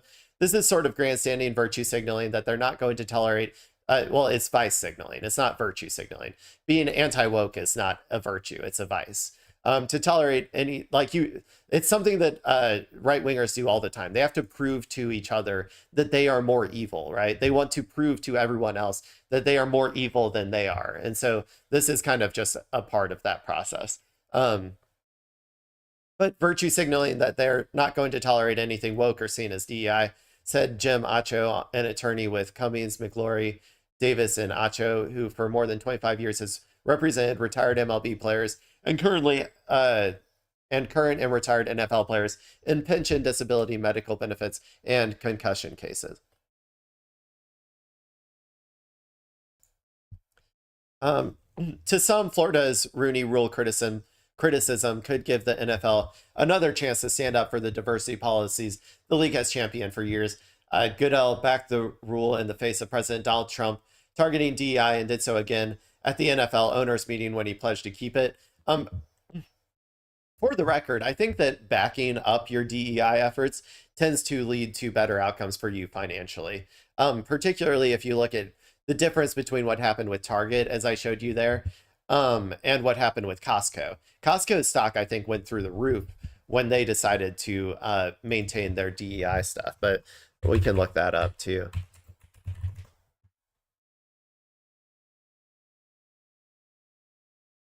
Okay, so this is like the difference. This is what happens when you, well, also, I guess, can we get max? Where's this? Okay, 2025. Well, I guess there's a little bit of a drop here in 2025 around that same time period. Let me see here, 2024. That's more around here, I guess. But yeah, Costco, like around, I guess maybe around this time has been sticking by their diversity stuff or whatever, right? And in general, I guess you can see like the difference in trajectory between these two. But also, I think some of this Target stuff was due to maybe mismanagement during COVID and stuff as well. So I don't want to attribute all of that to their DEI statements, rollbacks or whatever. But Costco's foot traffic and everything has been, very consistent. And they've been very adamant about protecting their DEI programs. So, but also, I'm not also going to say that like all of this is 100% because of that. I'm just saying you can see like a pretty significant difference between these two companies. And I think that also that principled stance of maintaining, like holding your footing in the case of political pressures, also will tend towards making better business decisions at large. Like I think that having courage and not caving to, political messaging wars and stuff will generally just make you you will probably be a more successful business owner if you do that as well. So like I'm not saying that all of this is related to that, but I do think that you can there is some correlation, and also yeah, I think it just lends itself to being a better run business if you do that. Okay, where was I? The situation gives the NFL an opportunity to put its position to the test and send a strong and durable message about its commitment to diversity. According to Chris Dubert, an attorney specializing in labor and employment, sports, and data privacy, a failure to do so would likely prompt at least some backlash from players, fans, and sponsors. Yeah, it would probably, if you did capitulate on this, you would probably see a significant loss of revenue, right? you would have, I'm sure that a lot of the players would start doing advocacy campaigns, and like, you know, you might get some people kneeling for the pledge again. Uh-oh, people. Get ready for conservatives' brains to melt if they do that, if they ever do that again. But also, yeah, there's a lot of new fans that the NFL has gotten over recent years as well. They've been making a lot of gains, I think, in like female sports fans, which probably, you know, wouldn't be too happy about that. And yeah, sponsors, maybe not so much. Like, I don't know if they would, if there would be a lot of them that would drop out, only if they were, if this effort became politically toxic enough, right? Would they start dropping out? But they might. DeBoer's senior counsel with Constangy Brooks Smith and Prophet wrote in an analysis of Florida's potential challenge: if Florida obtains an injunction against the Rooney Rule in the state, which is highly uncertain, the NFL can be proud to have put up a principled fight. Goodell, though, indicated the NFL is open to considering changes to the rule, something that could appease Uthmeier. You can't appease Uthmeier. You can't appease fascists. It'll never work, buddy. They'll just find another thing to go after you for. So, I would recommend not doing that.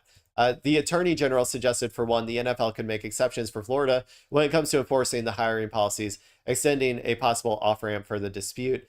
If they've got lawyers that are reading the law the way we are, I'm sure somebody's telling them it might be wise to apply this differently in Florida, or possibly carve out some aspects of the rule, Uthmeier said earlier this month. But if they choose not to, again, we believe under Florida civil rights law that their employment practice is legal, and we will bring civil action. This isn't going to work. If you try to capitulate, like, in any way, they'll just find something else to go after you for. Or they'll just say, actually, it's still illegal because Florida law applies to the whole country or something. I don't know. You know, technically, I don't even know. The NFL, I'm pretty sure, isn't based in Florida, right? Am I wrong on that? So I don't even think that they have any standing here. Where is the NFL base? Yeah, it's based in New York City. So Florida doesn't even have any standing here, so it doesn't really matter that much. So capitulation would it would probably do the exact opposite of what you want. If you show any sort of weakness, they'll probably come after you with like 10 more lawsuits. So I would highly recommend not doing that. I would also say, since you are based in New York, the NFL headquarters and like the corporation itself is based in New York, Florida's laws do not apply to you. Like, you're like, maybe if for the teams in New York, maybe the teams, if they are independently operated and owned or something, then maybe that would work. Or maybe then they would have some sort of standing, but in which case I would just say your case is definitely strong enough to win. So there you go, people. That's the anti-DEI fight that is roiling the NFL. You know what? I believe in you, NFL. I believe that you can, that you can maintain your DEI bulwark against all of the fail sons that are trying to, all of the white fail sons that are trying to take the competent black people's jobs. I think that you can do it. You just have to fight. Do not negotiate with fascists. That's what I say. Okay, let's go ahead and move on to the X.com portion, and then I'm going to get out of here. But I actually have to use the bathroom real quick. So let me see if I can find something to leave you with. A video of some sort. How about this? Mogler. Okay, you guys can listen to Adam Mogler mogging the shit out of everybody about, I don't know, APAC tracker or something. Here you go. This is for you people while I go pee. Wrong. So I was sent an Excel doc of their tracking of James Tallarico, and it's bad. If you look closely, the majority of the funds that they're tracking in their graphics are from lobby donors. What we discovered is how they define a lobby donor is anyone who has ever given an itemized donation to a pro-Israel or Jewish PAC. If this doesn't sound insane to you, here are 3 reasons why this methodology is insanely stupid. Number 1, we looked at the lifetime lobby donations of the people in the spreadsheet. spreadsheet. Some of these individuals only gave $200 and not to AIPAC. Guys, someone that gave $200 10 years ago to the California Jewish Democrats is not in the Israel lobby. To track every subsequent donation that they make to every politician and add that number into a red graphic is beyond misleading. Number 2, no politician that raises a decent amount of money can beat this test. Don't believe me? Here's James Tallarico's red graphic. Over $100,000 from individuals in the pro-Israel lobby. To someone just scrolling on social media, this looks like he got $100,000 from AIPAC. But guess what? We cross-referenced those 96 donors in the Excel spreadsheet and found that they'd also given thousands of dollars to politicians like AOC and Bernie Sanders. This is because James Tallarico has now raised over $40 million. Of course there's going to be crossover. Okay, dude. Why are you making this video? Why are you making this video? The reason, there's one of two reasons that you would be making this video. By the way, I was listening in the bathroom. I got my headphones in, people, so I heard everything he was saying. The main reasons are either you're trying to maintain support for Israel. That's number one. That's probably that's one possible reason that he's doing this. The other possible reason is that you want to maintain the traditional, centrist neoliberal Democratic Party. You are scared of the principled people who are no longer deciding to align with the traditional bases of power, such as the billionaires and the various funders of stuff. So he might even be somewhat correct in that AIPAC Tracker's methodology might not be the best. I don't know for sure. Okay. However, I don't really care that much because I do want these particular politicians that AIPAC Tracker is showing to be targeted. And if he targets ones that that I do want to win or something, right? Like if AIPAC Tracker targets Bernie Sanders or AOC, like he was talking about how they had some, or they could have been put up on an AIPAC Tracker graphic as well. Then I will just be like, okay, well, let me look into it and we'll see what their statement is on it. And if they have distanced themselves from that organization or those entrenched money groups, then I will react accordingly. I'm not going to go out there and make a video condemning AIPAC Tracker because I think AIPAC Tracker, whether their methodology is flawed or not, is a benefit in to my cause as someone who wants to get entrenched money out of politics. Anything that can further that narrative, yes, I want it to be accurate, but I think that it's largely, as far as I know, it's largely telling the truth. So. Over if you use this methodology. Number 3, your organization is called Track AIPAC, but you've been very open that you track more than just AIPAC, including J Street. However, J Street has given direct and earmarked donations to candidates that you give green graphics. So then tracking individuals who have given a couple $100s to J Street as Israel lobbyists is inconsistent at best. So track AIPAC. If you want to follow the money, do that. On our integrity index, we track AIPAC. We have all their direct donations, earmarked donations, and super PAC spending. It's all public. But if instead you want to track where politicians stand on your policy goals related to Palestine and Israel and make graphics reflecting those policy positions, do that. But you have to choose. You have to be consistent and accurate. And until you update your methodology, you're just spreading misinformation. Okay. Like I said, so this is from what? Divider, Decider, Flip Congress Blue. Okay, so look at all of these hashtags. Okay, you can see exactly who this type of person is, right? He's a resistance lib through and through. That looks like the Ukrainian flag to me. He is probably a Democratic Party hack, if I had to guess. If this is that same person, I don't know. This is from I'm bad at understanding how Twitter's like who posted what originally or whatever, right? So maybe I'm misreading that. I don't know. But anyway, Adam Mogler says, holy shit, someone did a whole video. And I'm not even that big of a fan of Adam Mogler either, by the way. But holy shit, someone did a whole video breaking down how AIPAC Tracker has literally been making shit up. Fuck AIPAC, fuck Netanyahu, fuck special interest groups. But I don't know how some of you are just okay with being lied to like this. Okay, well, there you go. He's on the side. That's what I'm saying, dude. I think that AIPAC Tracker has potentially some flawed methodology, okay? But I just don't really care that much. I really don't care. If I can use it as a tool, and if it is like it, the general consensus is I can sort of tell from politicians what they are like what they actually what their goals are, right? And you can tell by big money, like, because he's saying like anybody who accepts big money from like PACs and stuff is going to have some quote unquote AIPAC money or whatever coming into them. That's still a problem. That is still a problem. That is an indicator that this person isn't somebody to be trusted. But I do, to some extent, agree with the fact that AIPAC Tracker needs to decide probably between, like, okay, to a lesser extent, to decide between being a money watching group versus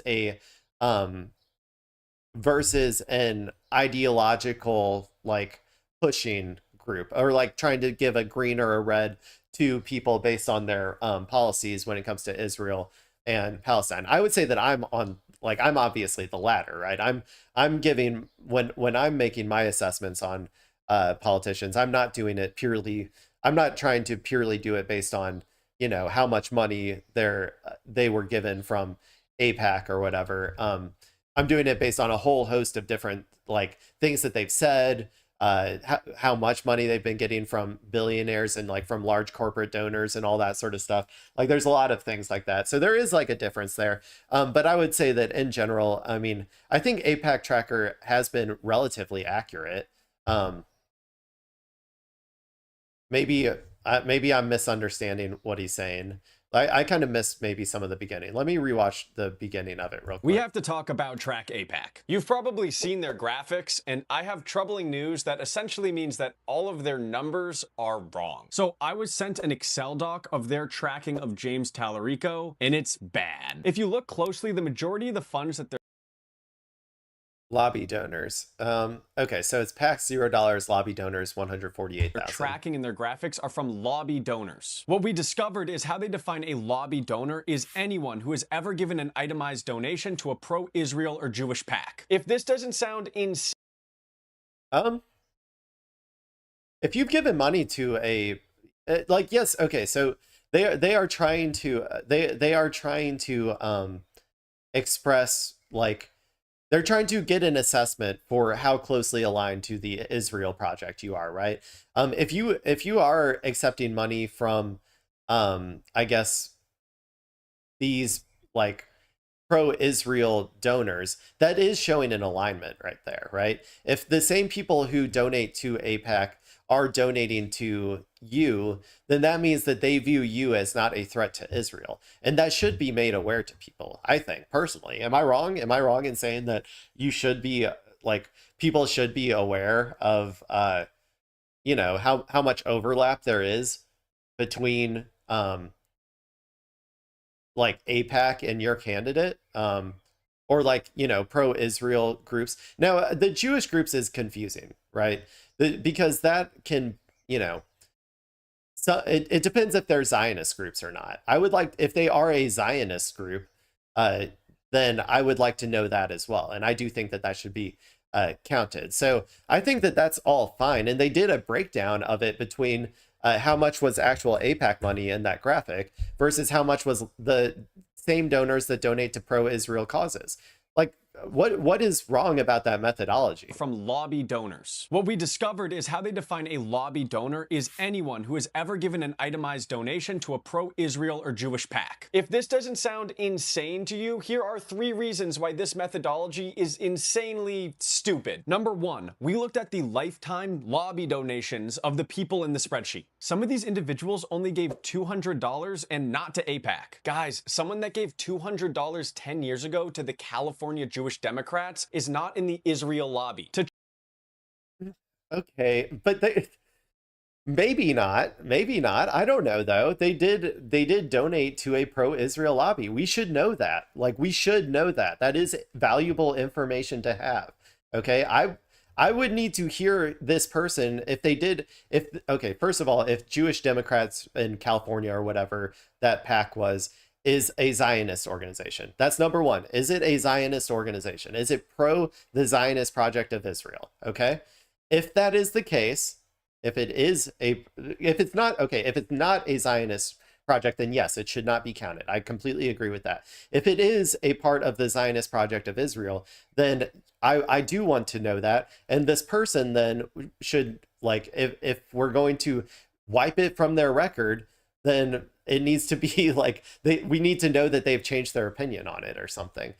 This person did, if this is a Zionist organization, this person did at one time donate to the Zionist cause, and that should be made aware for people, because there is a chance that that person does not views Tallarico as a potential person to be pro-Israel because of that money. It's not 100%. We're not saying that this person 100% is like still a Zionist and wants to and thinks that Tallarico, by taking this money, is definitely going to align with the Zionist cause. It is just another data point to have. I think that's perfectly fine and reasonable. Track every subsequent donation that they make to every politician and add that number into a red graphic is beyond misleading. Number 2, no politician that... How though? They're telling you exactly what it is. They gave you exactly what the information is, and you can do with it what you want. That is not misleading at all, right? Am I wrong here? I don't understand what's going on here. Raises a decent amount of money can beat this test. Don't believe me? Here's James Tallarico's red graphic. Over $100,000 from individuals in the pro-Israel lobby. To someone just scrolling on social media, this looks like he got $100,000 from AIPAC. But yeah, this could be seen as misleading. Personally, my personal opinion is that James Tallarico is not that he hasn't spoken out that much, I think, on Israel Palestine. Am I wrong on that? Tallarico Palestine comments, anything?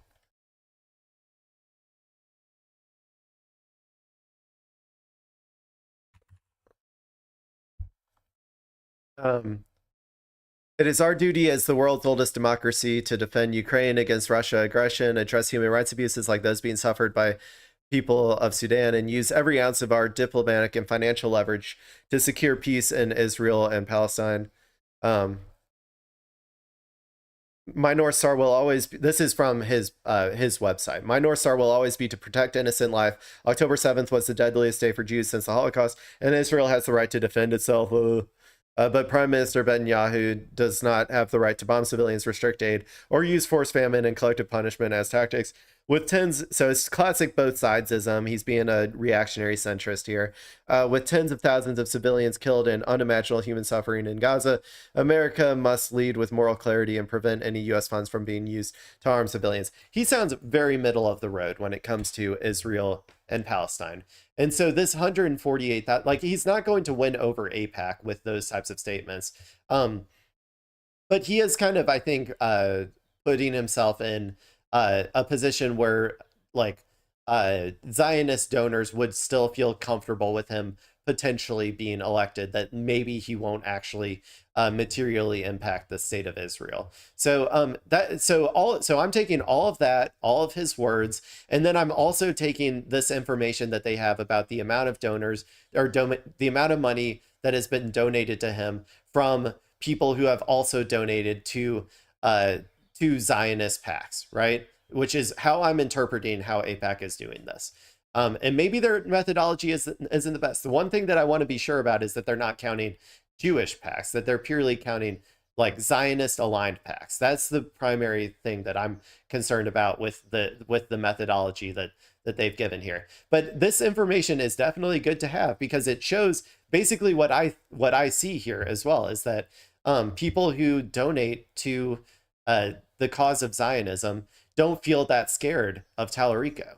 And I'm not either, and I wouldn't be either, based on his wishy-washy statements that he has on his website. But guess what? We cross-referenced those 96 donors in the Excel spreadsheet and found that they'd also given thousands of dollars to politicians like AOC and Bernie Sanders. This is okay, so that could be also not given good. thousands of dollars to politicians like AOC. If they actually gave her $0 here, oh, okay, this is where it's a little bit misleading. I will agree with him here. This is misleading. This is green, right? Which indicates good, right? It indicates good from AIPAC. But it says $0 received from AIPAC, but it doesn't show that extra amount, that 148,000 by donors. Now, I don't know when these were posted, okay? I don't know exactly if they were posted recently, if AIPAC Tracker has changed its methodology, particularly recently because AIPAC itself has changed its methodology, and like AIPAC no longer donates directly, whereas it creates sub PACs and various various different organizations to do the donations, or like sends out emails to all of their former donations to say, hey, can you give your individual contribution to this particular candidate instead of going through us, AIPAC, so that, because we're politically toxic and nobody wants to vote for anybody that we want to support. Like this graphic could have been made before AIPAC changed all of their, how they operate as well. So I don't know anything about this, but if this has been posted recently and it is like in conjunction with this, then this is, I would say, misleading, because it's not showing that extra amount of money from the people who donate to AIPAC. So, but again, I don't know when all this was posted and stuff. And found that they'd also given thousands of dollars to politicians like AOC and Bernie Sanders. This is because James Tallarico has now raised over $40 million. Of course there's going to be crossover if you use this methodology. Number 3, your organization is called Track AIPAC, but you've been very open that you track more than just AIPAC, including J Street. However, J Street is a liberal Zionist organization. They should be included in the Zionist cause, okay? There is obviously a difference between Zionism and Judaism. If you are a Jewish PAC, a PAC that is I don't know, if you're like particularly like an anti-Zionist Jewish PAC, then like obviously that shouldn't be counted, right? But it gets a little hairy in the middle sometimes, but usually you can tell from their policy papers or who their shared donors are, whether they are aligned with the cause of Zionism or not. However, J Street has given direct and earmarked donations to candidates that you give green graphics. So then tracking individuals who have given a couple. Again, I don't know when these were made, and so I could be wrong. This is misleading, okay? If these were made and posted in the same breath as that Tallarico one, this is definitely misleading. But if these were all posted way before AIPAC changed their entire methodology, and correspondingly AIPAC Tracker was forced to change their methodology as well, because AIPAC is being, a tricky little bugger, and you have to, find a lot more different sources to try and get the number to make sense or whatever, then there's nothing wrong here. So it all just depends, I guess. Couple $100 to J Street as Israel lobbyists is inconsistent at best. So no. J Street is Zionist. It is a liberal Zionist organization. J Street. Let me just look it up so you people can look at this right here. Wait, what? It had the about us. Look, J Street organized pro-Israel, pro-peace, pro-democracy Americans to promote deeply held Jewish and democratic values, and that help secure the state of Israel as a democratic homeland for the Jewish people, a Jewish supremacist state in the middle of the Middle East. That is what J Street wants. They are Zionist. They are a Zionist organization. They are liberal Zionists, which is anathema. It doesn't make sense. Those two things are incompatible. But yes, they should be tracked. And yes, they should be counted. Like, what are we doing here? AIPAC has changed their entire way of donating to make it as incomprehensible as possible, to make AIPAC tracker's job as hard as possible, to be able to see who is actually being donated to by the Zionist cause. I don't know, man. I think these people are getting butthurt about a whole lot of nothing here. AIPAC, but you've been very open that you track more than just AIPAC, including J Street. However, J Street has given direct and earmarked donations to candidates that you give green graphics. So then tracking individuals who have given a couple $100s to J Street as Israel lobbyists is inconsistent at best. So track AIPAC. If you want to follow the money, do that. On our integrity index, we track AIPAC. We have all their direct donations, earmarked donations, and super PAC spending. It's all. I don't know what this guy's website is, to be honest. I'm very skeptical based on his based on like his profile right here. If this is him, let me see. He just seems like a Dem Ultra. Unless I'm wrong here. Reposted.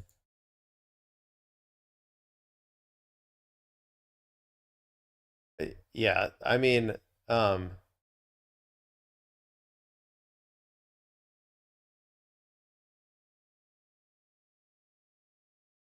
don't know, man. I think that they're being a little bit psychotic. I think this is like a coordinated attack on AIPAC Tracker by like the liberals and centrists and stuff, and the pro-Israel lobby.